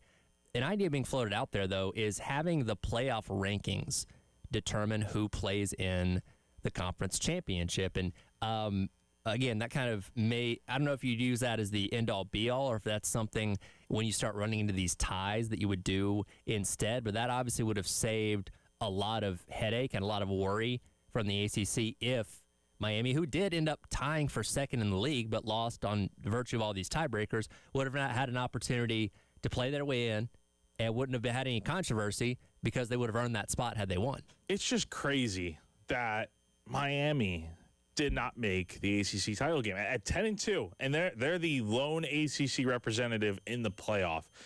It's wild to think that they weren't even playing for a conference title game. I mean, just think about how nuts that is, especially in the ACC, in a conference that is, you know, not particularly overpowering like the SEC or the Big Ten. Like, they're kind of like the at 4th conference. I would say the Big 12 probably is more competitive. I mean, you had 2 11-1 teams going up against each other in BYU and Texas Tech. I mean, you had a 7-5 Duke team playing for the conference title. I mean, just think about how ludicrous that is. Yeah, by virtue of that ranking, if they went that way, it would have been Miami taking on Virginia. Winner would have got in. Again, that would have been Virginia's only path in, and you could have debated, okay, if Miami loses, could they still possibly get in and all that kind of stuff. But yes, it would have been a little less dramatic than what happened with Duke, because I don't know about you, I was rooting for the chaos. I was like, please Duke win this because I want to see what happens. Now, obviously, Miami still got in, but like the fact that we have a 7-5, I guess 8-5 now with the win, conference champion, that didn't even come close to qualifying for the playoff out of a Power 4 is hilarious to me. No, it's very funny, quite honestly. So, I mean, look, and also Duke had a few losses in non-con. So, like, we can't necessarily they lost almost all their non-cons. Yeah, exactly. So it's like we can't necessarily look at it like, oh, well, they lost 5 games, and how are they in the ACC title game? Well, it's a little misconstrued because they only lost 2 games in the ACC. So the whole tiebreaker thing, we got to figure that out, though, because it shouldn't come down to – I mean, I'm sure maybe in some way they were probably considering a coin flip at some point, right? I mean, it's crazy. Yeah, I feel like – because we're all going through the process together with these expanded conferences, as the SEC learned last year that they don't want Greg Sankey flipping a coin on national television to determine the top seed in the women's tournament for the SEC, so they've changed some of their procedures and stuff on that. I imagine the ACC and all conferences will re-examine their tiebreakers in the offseason so they don't run into a similar situation themselves. Yeah, no, totally. I think they definitely need to look at a different way of doing this. Ultimately, at the end of the day, you could also just say, look, Miami should not be losing to Louisville and games like that. I'm trying to think of the other game they lost earlier this year. They lost to Illinois. That was not a conference. No, Miami. Oh, Miami. Louisville and SMU. SMU, that's right. Thank you. Yeah, so don't lose games like that, and we're not even talking about this situation right now. But we are talking about this situation because it did come down to that. So I don't know how you fix it necessarily. I think there's a lot of different tiebreakers you can look at, but something more simple has got to be the answer, I think, moving forward. We'll see. Have fun tracking your flights, and we'll catch up with you tomorrow morning before the meeting. All right, see you then, buddy. All right, that'll do it for the Garnet Trust Hour presented by Krantz Cooling Heating. Gamecock Central Takeover Hour presented by Firehouse Subs. Up next on your Thursday on the Game.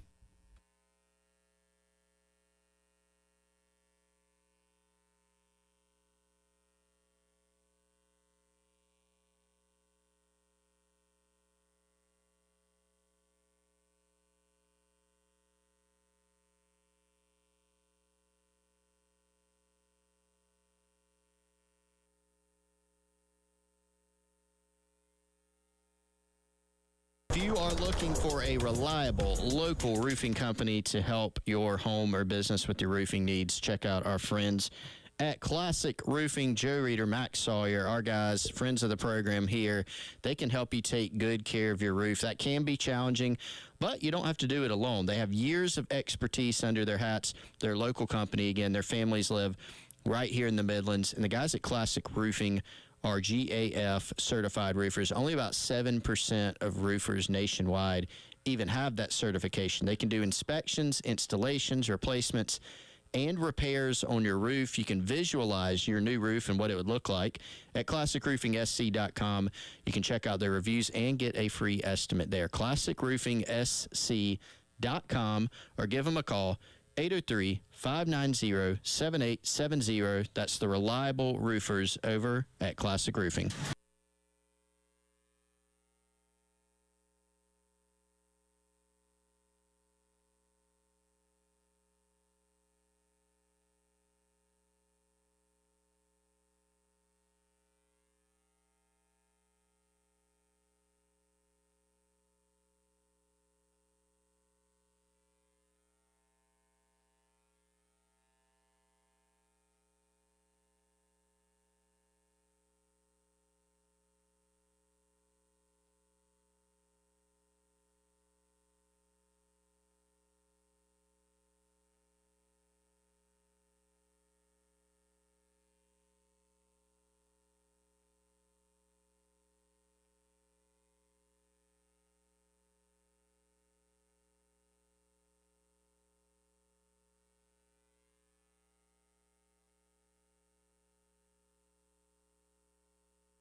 11 o'clock on your Thursday morning. Welcome in. It is the Gamecock Central Takeover Hour presented by Firehouse Subs. Tyler Head, Chris Clark along with you. Finally finalizing some things. Finally, things are officially official in the world of Gamecock football. Is within the last 90 minutes or so, we did finally get the Board of Trustees meeting done, and we can officially say now, Chris, we have an offensive coordinator, we have an O-line coach, and we have a new running backs coach. All is finally done. All is finally done. Last steps, really no last steps for that. All that is completely done. And I think you and Jack, I was told, I wasn't able to listen, Tyler, but I was told y'all were talking about how the coaches, it appears, maybe being picked up to come back here, possibly. I thought you were the one that was sending him out to the airport again. That was Jack's idea. That was Jack's idea? Okay, because I was like, he told me He's about a man of enterprise. Sunday where he sat out there for like 3 hours waiting to catch a glimpse of someone, but there were no glimpses at that time. In one of our last couple segments, he was tracking a flight from, I think that was heading up to State College to go get Drayton, I'm assuming, and I think he said he's going to go hang out there today as those flights get closer to, get a glimpse, picture, see the family and stuff and all that kind of stuff that's going to be coming in. And, it just means more, man.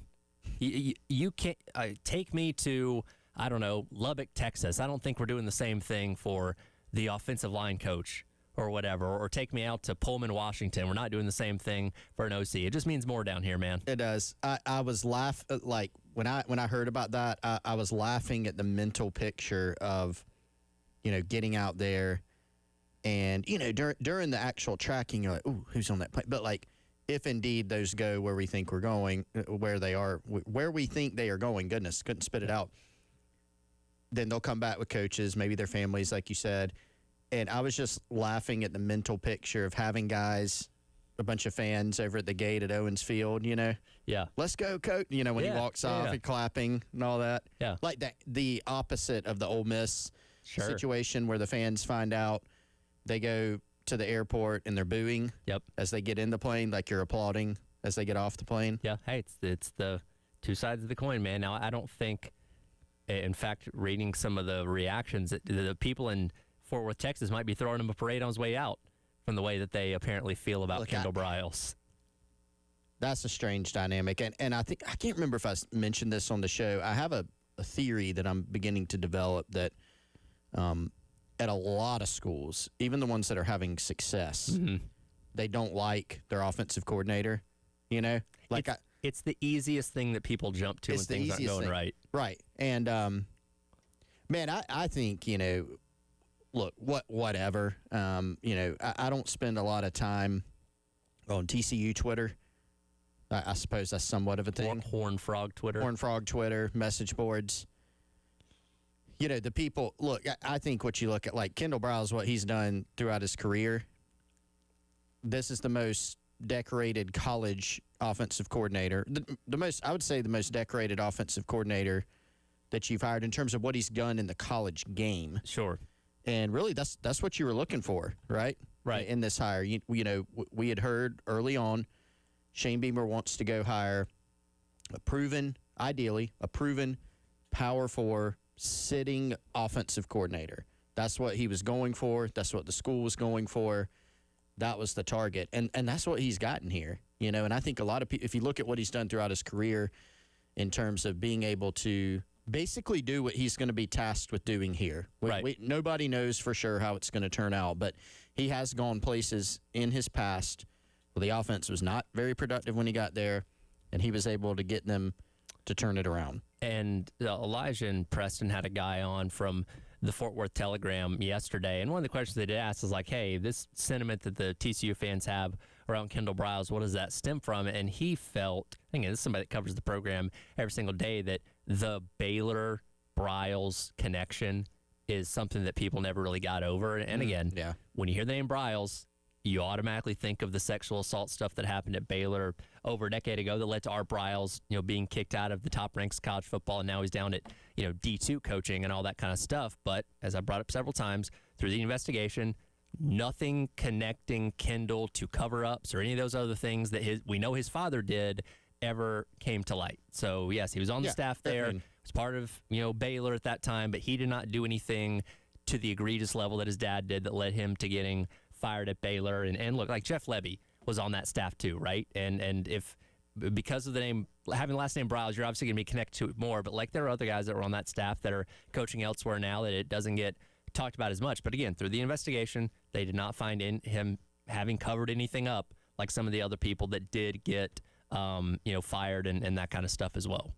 Yeah, and I think, some people, there have been only a very, very small group of people that have asked about that. And I think the reason is probably exactly what you said, Tyler. There was, it's just a different type of situation. And, one thing you got to consider, Jeremiah Donati was at TCU, right? Just before he came here. And so there's an obvious connection with Kendall Briles. I think that, frankly, helped South Carolina to get him here. I think that was a factor in this thing. And so anytime you make a new hire, there's a vetting process, a pre-vetting process, and then Jeremiah Donati had the connection there as well at TCU, where similar situation, right? The vetting and everything. So, yeah, I mean, I think most of the focus. I mean, people seem to be fired up about the on-field here because you've got new coaches on offense, 3 of them in areas that have been the biggest struggles for South Carolina. If you look back at last year, certainly, but just again trends that have been identified throughout these first several years of the Beamer era, and those of course are just consistency on offense in terms of being able to move the ball and score points. And you've got the offensive line, which has also been an issue. It's not that South Carolina has been just completely unable to recruit talent. That's one of the reasons for Shane Beamer's frustration. I think that he's talked about the fans' frustration. If you're like, hey, we've recruited some guys that other schools wanted. Why are we not better? Right. And so the development there, sacks, tackles for loss, negative plays, and then the running game. Last year South Carolina was a team that was able to run the football with Sellers, with Rocket Sanders, with some of the veterans they did have on the O-line. But that was really the only year where they were pretty darn solid at running the football. That's an area that's got to get better too. And so when you kind of clean things out offensively, 3 of the 5 coaches on that side of the ball are going to be brand new next year. And you're bringing in guys, frankly, that have track records in being able to do all those things. Randy Clements, developing O-lineman. Kendall Briles, his system that, depending on the year, has been able to pass the ball effectively some years. Other years, like at Baylor, running the football extremely well. But certainly being able to put up points and field productive offenses. And then Stan Drayton, who has, if you look at in terms of just running backs coaches, you won't find many guys that have the type of resume that he does throughout his career. So looking at the contracts, which again were approved by the Board of Trustees earlier on this morning, Kendall Briles will start off at $2 million next season. He'll make $2.1 in 27 and $2.2 in 2028.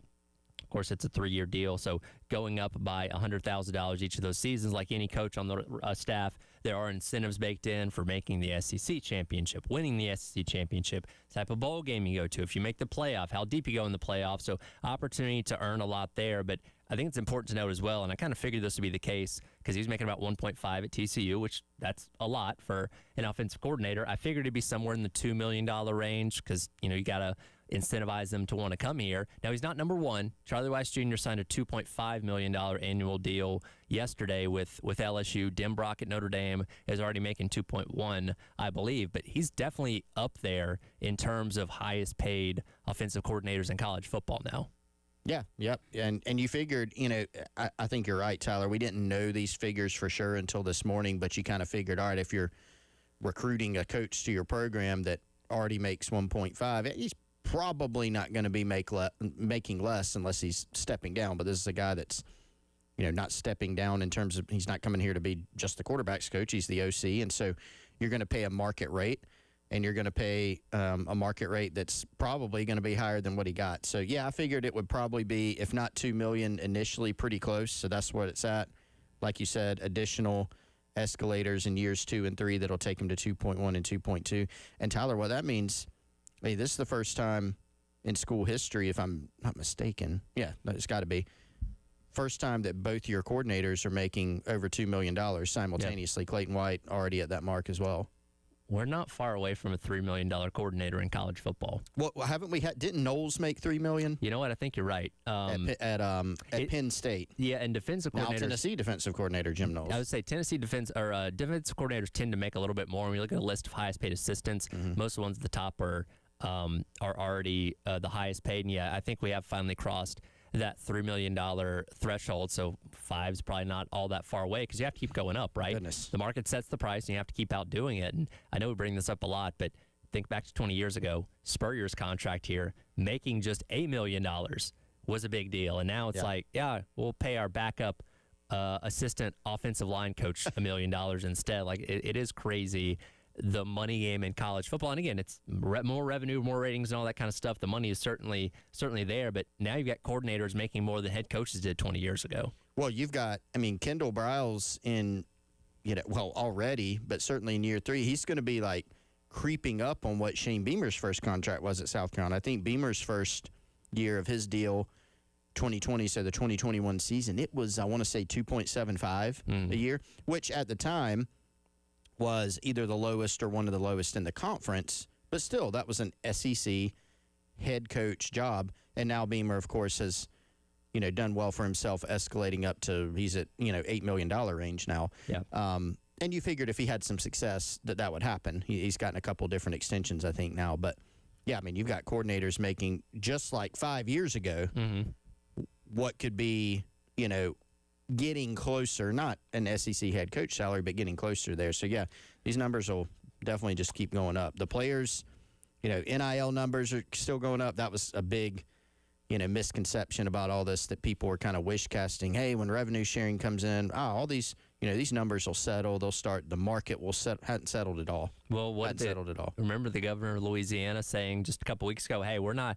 going to have a big contract with our next coach with an insane buyout." And you ended up having one of the richest contracts in college football history when you brought Lane in. Yeah, they're gonna. All the things that were put in, not just his contract, but you mentioned the Charlie Weiss Jr. contract. That was hilarious. You knew that was garbage when he said it. It's like, does he really? Is he in charge of that? No. Our next coach, he's not even going to have an agent. He literally made it seem like we're going to pay him minimum wage to be our coach. Yeah, it's like, all right, no, you didn't do that. You gave a huge contract. You're basically like paying the difference of what Lane Kiffin's house sells for if it's less than he wants. Charlie Weiss Jr., their OC, is going to have an automatic escalator to where he's always the highest paid offensive coordinator in the conference. And also, they're going to pay Lane the playoff incentives that Ole Miss would have, depending on how far Ole Miss goes. If Ole Miss makes the national championship, LSU will pay Lane Kiffin for that, even though that's not his team. Yeah. Do you think Lane Kiffin will Venmo Pete Golding some money? No. I don't think so. It's like, hey, Petey boy, you're on your own now. Isn't that a weird dynamic, by the way? It seems like those two maybe didn't really vibe with each other too much because, Golding's he's on his press tour now I don't do yoga or any of that crap. Yeah, I think kind of interesting. Friends of convenience, perhaps, where it's like, all right, I'm a good offensive mind, you're a good defensive mind. If we work together, we can be really successful. We don't have to hang out or exchange Christmas cards. This is purely business. It kind of comes across that way. And apparently, again, this is just reporting and rumors out there, when they were watching the Iron Bowl together, apparently at the AD's house, and Golding allegedly said, "Hey, you can just take your butt on home and finish watching this game yourself," or something along those lines. I don't think they ever got along all that great, but they're both good at what they do. Yeah, friends of convenience, like you said, but that has been a fascinating dynamic. Yeah, the LSU stuff was, that was the most, at the time, that seemed like you're watching this press conference and you're like, is this like a South Park episode or something? Like, what are we doing? And then it looks even more ridiculous now when you see the contract figures. Yeah, it's they insane. did what they had to do. We'll get into the other two contracts. They got approved earlier on this morning. Coming up next, it is the Gamecock Central Takeover Hour presented by Firehouse Subs on your Thursday on the Game.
Welcome back in. It is the Gamecock Central Takeover Hour presented by Firehouse Subs. Tyler Head and Chris Clark along with you here on your Thursday on the game as we've officially approved the contracts, or we haven't. The Board of Trustees has.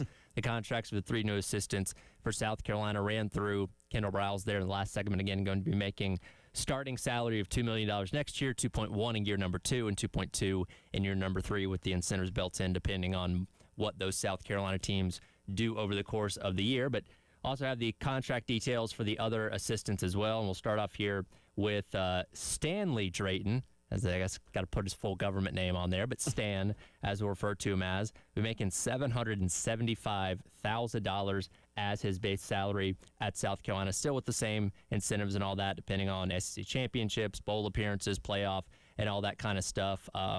Do we have any position coaches making $1 million in college football yet? Because we are creeping up on that too. There's got to be. Should have researched that during the break. I'll see what I can come up with real quick. That's also a pretty nice jump. I want to say that Markwell Blackwell, the previous running backs coach, he had a 2-year deal. And, yeah, he got extended at the end of the 2024 season. But his deal, $580. It's a pretty big jump, for these. Yeah, I don't know, Tyler, about the $1 million man. I want to say if it's not there, there's some guys that are close. Like there's some guys in the 900, type range that are assistants. If we're not there now, we will be getting there very, very soon. Because here's the thing. The market never goes down. Again, as we talked about a moment ago, we thought, with the with the NIL and all that kind of stuff, eventually things would calm down. It doesn't. Nope. Everybody's still spending as much as possible. Schools now generating more revenue than ever, going to be paying coaches more and more. So, yeah, I expect, if we're not there yet, a position coach to make $1 million here before very long. We were going through this yesterday a little bit. And one thing, again, as a running backs coach, you're involved with developing rotations on game day and all that kind of stuff, but also a big role that you're going to play is on the recruiting front. And obviously when you look at Markel Blackwell and the fact that they couldn't land any running backs in the prior 2 cycles, that probably was a contributing factor to why they decided to move on from him. Of course, Carson Baker ends up committing to Texas A&M at the beginning of last week. If there was any hope for South Carolina, they end up missing out on him. One thing Stan Drayton does really, really well is recruit. You look at his time at Texas, at Florida, Ohio State, it's a who's who. Cam Newton, Riley Cooper, Bijan Robinson, the Pouncey twins, like some of the best talent we've seen in college football in the past 15 to 20 years. He's played a hand in recruiting those guys to their respective schools.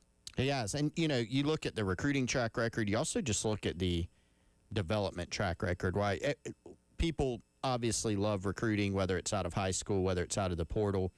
But I think, again, to go back to what we talked about earlier, a lot of people are looking around and recognizing that while South Carolina doesn't have the most talented roster, didn't have the most talented roster, say, in the SEC last year, I don't think anybody thinks that.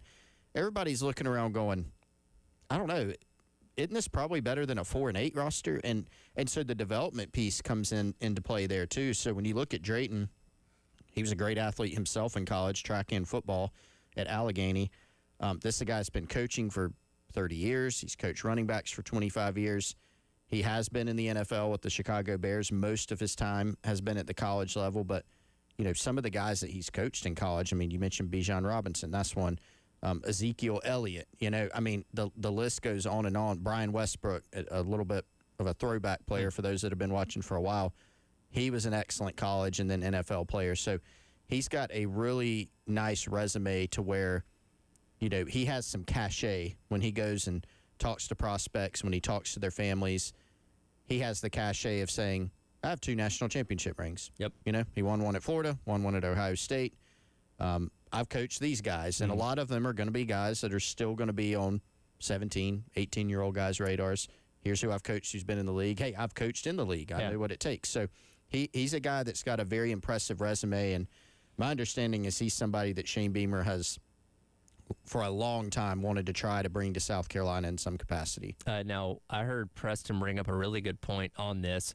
It is a little different to be able to walk into a high school when you have a Longhorn logo, Ohio State, Penn State, Florida, who are considered the top brands in college football. I'm not saying that makes everybody want to come play for you, but it does bring a certain cachet, right? Maybe you have a little bit more of a challenge outside of the bubble of Carolina, obviously, when you're recruiting guys just at South Carolina. So, but again, if anybody can do it, it seems like it should be him. And I don't know, maybe that was an issue Markel Blackwell came into, considering some of the previous stops he's had, or maybe he didn't have the same cachet and ability to just let the brand speak for itself. So I'm interested to see what Drayton does on the recruiting trail. And my God, if he can bring in a high school running back next year, you've done something. That was a big part of it, and Shane Beamer talked about it actually before, not long before, but before Markel Blackwell was dismissed.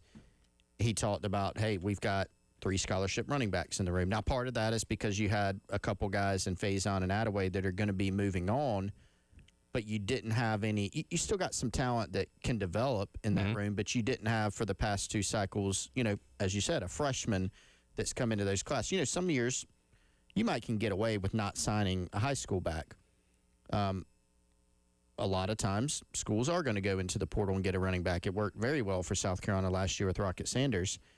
But it's really hard to look at it and say, okay, we went 2 cycles without signing a high school running back.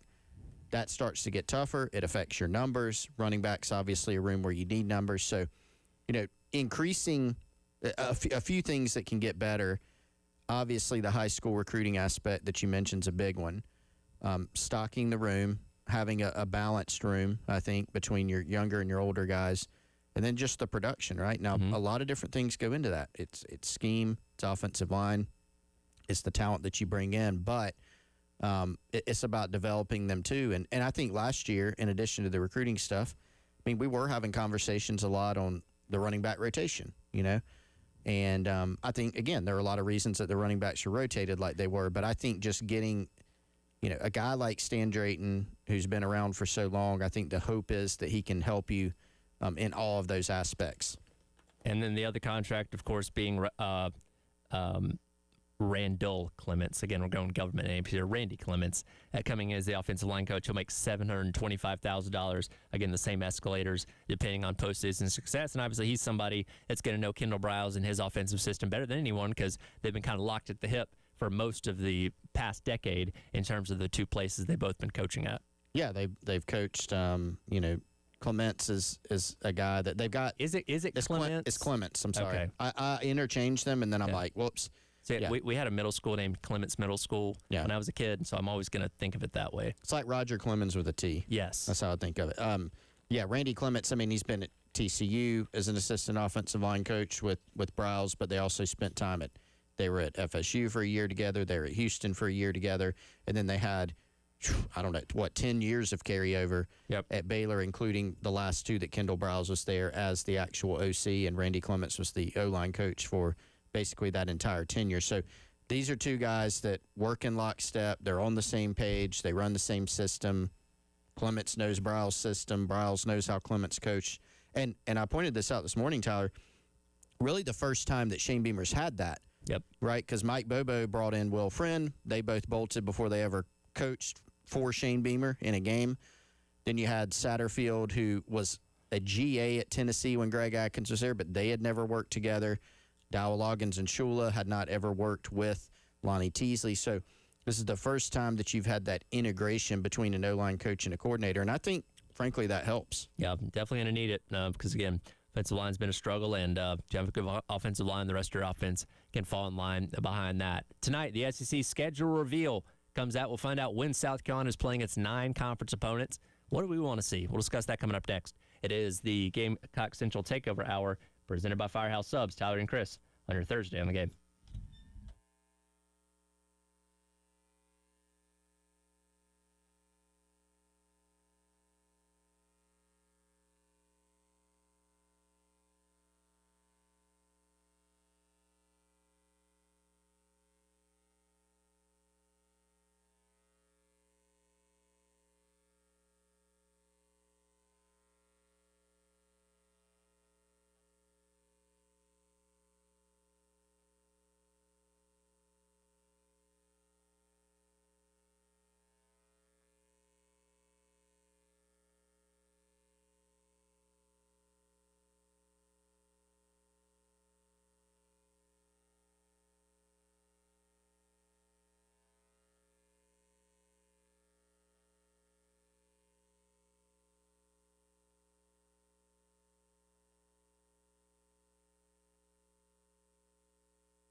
All right, welcome back in. It is the Gamecock Central Takeover Hour presented by Firehouse Subs. Tyler and Chris along with you here on your Thursday on the game.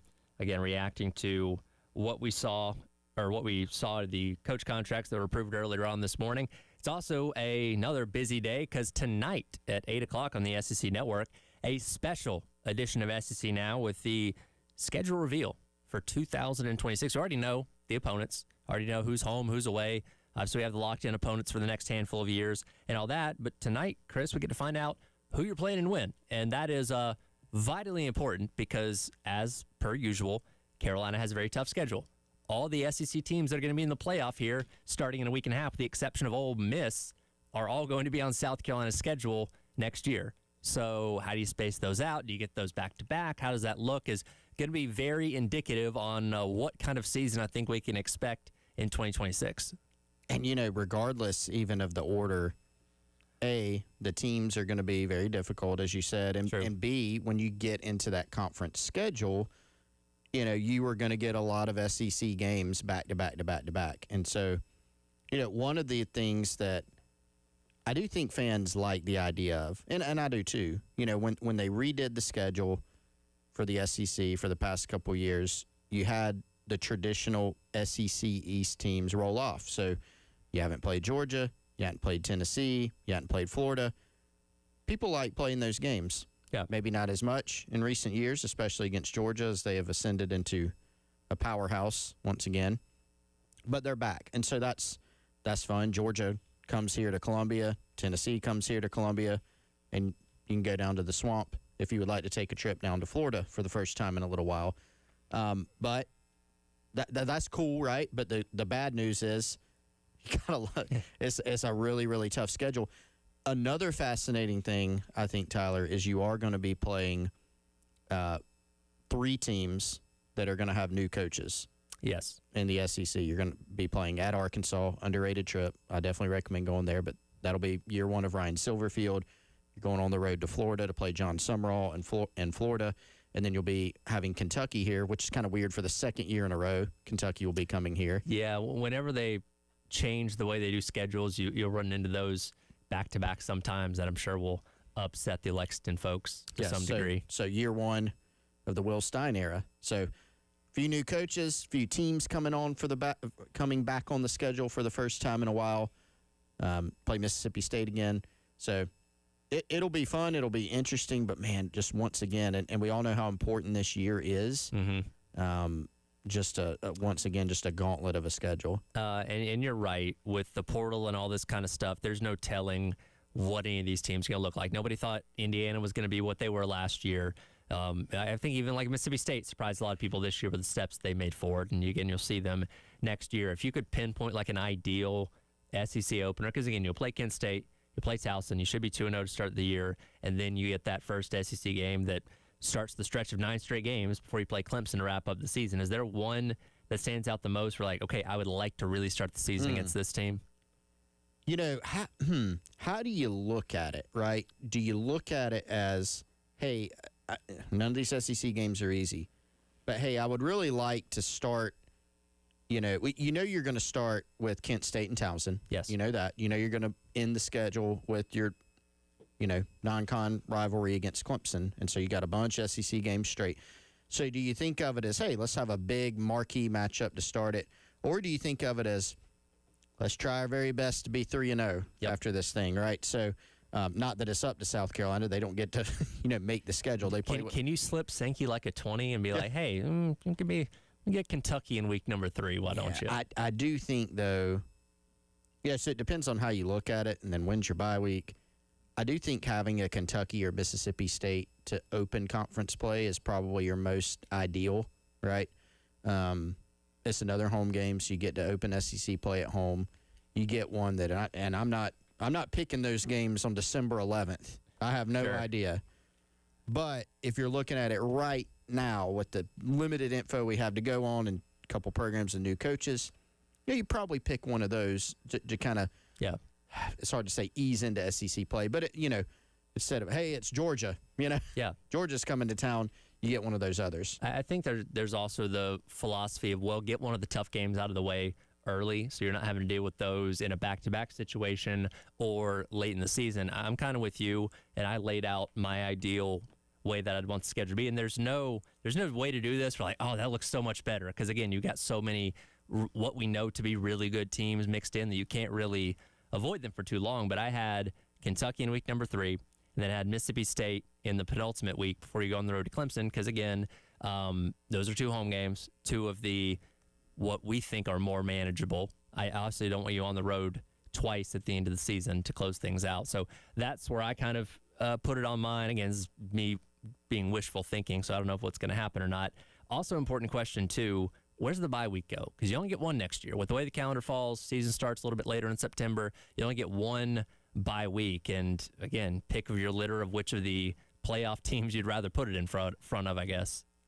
Yeah, I tend to think, it's hard with just one bye week. You probably want it in the middle of that schedule somewhere if you're building out your ideal schedule. And that way, look, by the time you get to the middle of the season, you probably got some injuries. You're banged up. Like, you're probably going to hear from Shane Beamer, regardless of the team's record, hey, the bye week came at a good time, because it's going to be a reset week. It's going to be an opportunity to get guys a little healthier. But I would say probably somewhere in the middle of that SEC slate would be ideal, if at all possible, if you're building out kind of your – it's hard to say your dream schedule because this is certainly not a dream, more like probably a nightmare. But I'd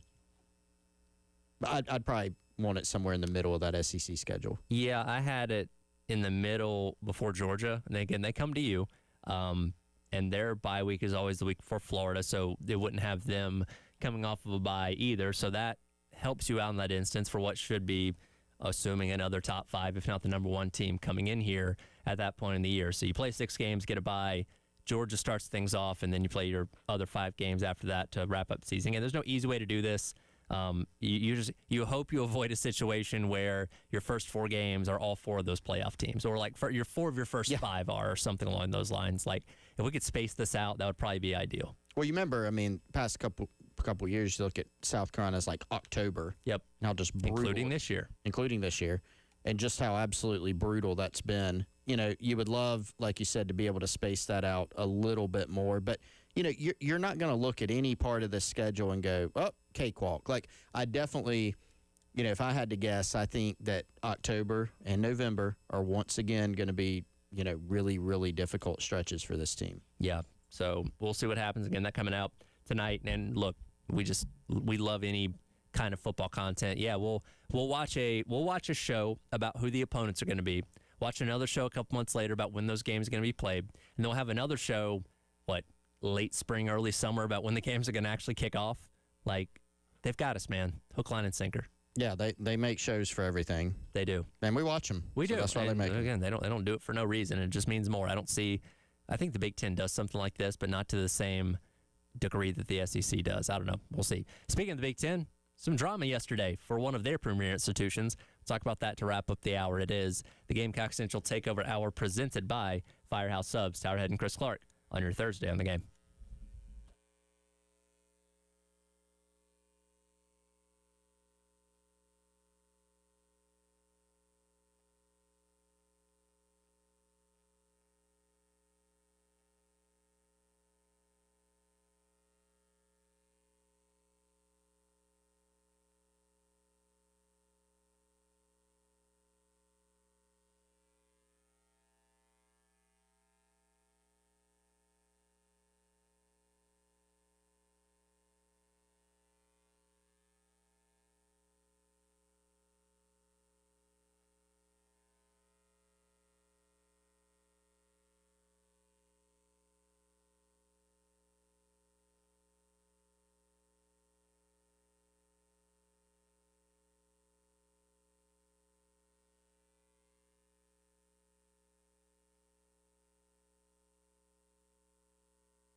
Welcome back in. It is the Gamecock Central Takeover Hour presented by Firehouse Subs. Tyler, Chris Clark wrapping up the hour here on your Thursday. Again, tomorrow morning at 10 o'clock, we will have the introductory presser for the 3 new assistant hires, and we'll cover that for you right here on the game. That'll take up probably most of the 10 o'clock hour tomorrow morning. Chris, sometimes there are sports moments or headlines or news notifications that you get where you remember exactly what you were doing when those happened because of how shocking they were. And I feel like when we all learned yesterday that Sharon Moore had been fired for cause by Michigan, we were all collectively stunned, especially as more details continued to come out about what exactly went down over time and yesterday too.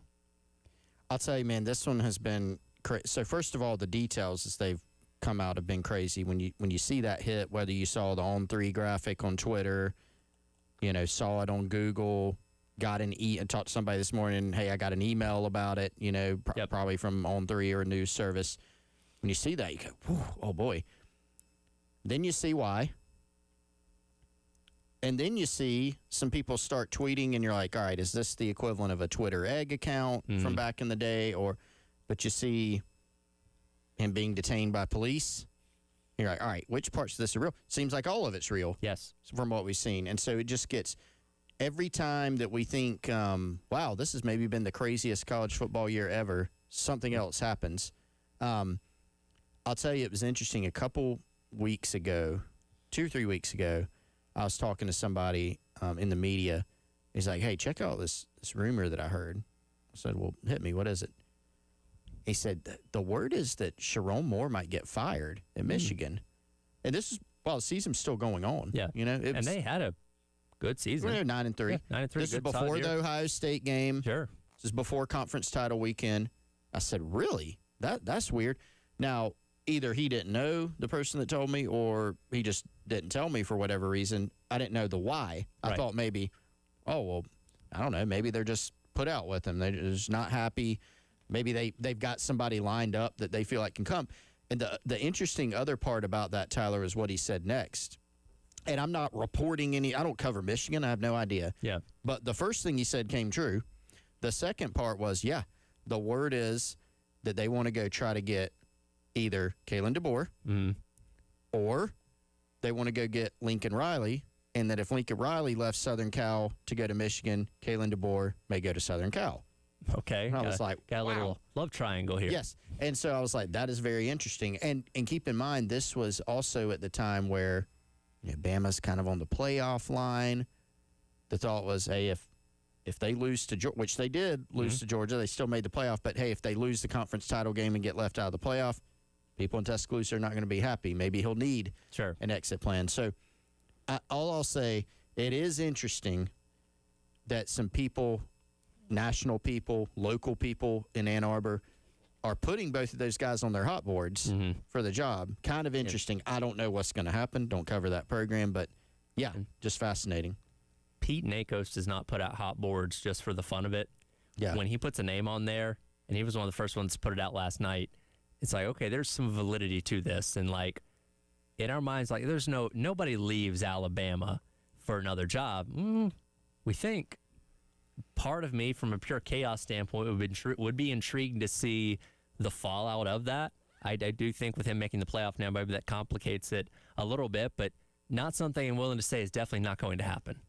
What if this would have happened a few weeks ago? You can kind of make the leap in your mind of, what if, they went after Kalen DeBoer? What if he was like, you know what? Let me go on to Michigan. And then what if Bama's open when the Lane Kiffin saga is still going on? Well, interesting to think about. Depending on what you read, there was apparently a small hope that if Alabama lost the Iron Bowl and would have missed the playoff, would have missed the SEC championship and all that maybe that would have been the opportunity to move on from DeBoer, bring in Kiffin. Now, again, that's just rumors, but I could see Kiffin exploring that opportunity if it was there. So, again, we thought we were done. We thought the coaching carousel had finally stopped spinning because with Campbell getting hired the other day, that was kind of like the end of it for the most part in terms of the big Power 4 jobs. And I think all the G5 jobs for the most part have been filled up to this point as well. And then you have this domino. So it's like, okay, well, you poach somebody, then who's that school get? And if they poach somebody, who does that school get? And it just like starts the process all over again. Well, and I, to go back to the what if this would have happened a couple weeks ago thing, and I cannot remember who mentioned this. One of the sports national guys I follow on social media pointed this out. Michigan very well could have gone after Matt Campbell at that time had this happened not yesterday. Mm-hmm. And, Penn State had not pivoted to Campbell because they were still doing whatever it was they were doing in the early stages of their search. They were down to like their 12th option. Then they end up hiring a really good coach. Yeah. I mean, that's how it works sometimes. Sure. Just happens. But I think, Michigan has always been a job. For quite a while, Matt Campbell was very, very choosy. You're like, is he just going to stay at Iowa State forever? Michigan probably would have been one of those jobs that would have gotten his attention. But as it is now, they're in late on the coaching carousel. Now, it'll still be, I would think, very attractive job. Be a lot of good candidates interested in it. Will it be a coach, Tyler, that's already signed an extension? And you're fully planning, hey, that guy's going to be at this particular school. So, I don't know. It's going to be fascinating to see who they target and then who they ultimately get. Yeah. I don't know. It's going to be interesting. But I'm also intrigued to see with their signing class, because there's also the thing okay, when did Michigan really know? Were they actually waiting for the class to sign and then make this move? Because now did a bunch of those guys jump in the portal? Did Julian Walker know about this before committing to South Carolina last week? Who knows? He was on campus a week and a half ago in Ann Arbor. Like it. Well, Sharon Moore had just hired somebody 2 days before. Oh, Sharon Moore gave a press conference 2 days ago talking about the bowl game in 2026. There was no those little crumbs of ooh, that looks kind of weird. Maybe something was about to happen then. It all seems as normal until this drops yesterday. It's oh my God. Yeah. There were some rumors, and Michigan fan. I went back and looked at some of the stuff. Michigan fans on. This was just, all this stuff is a conspiracy, and now they're having to go, ooh, okay, we were apparently wrong on that. So, man, Michigan, I mean, that place has had some scandal lately. Well, and now I wonder about, does Ward Manuel keep his job with all the scandal in just a handful of years? It's apparently a conversation. Does he keep being their athletic director? I don't know if he can at this point. Well, and some of the, some of the stuff going around has a couple guys from the current staff, in the mix, maybe on the hot board. It's y'all probably want to move away from that era at this point. Well, you know what? It's going to be interesting to watch, and we'll see it unfold. That'll do it for the Gamecock Central Takeover Hour presented by Firehouse Subs. Halftime show up next on your Thursday on the Game.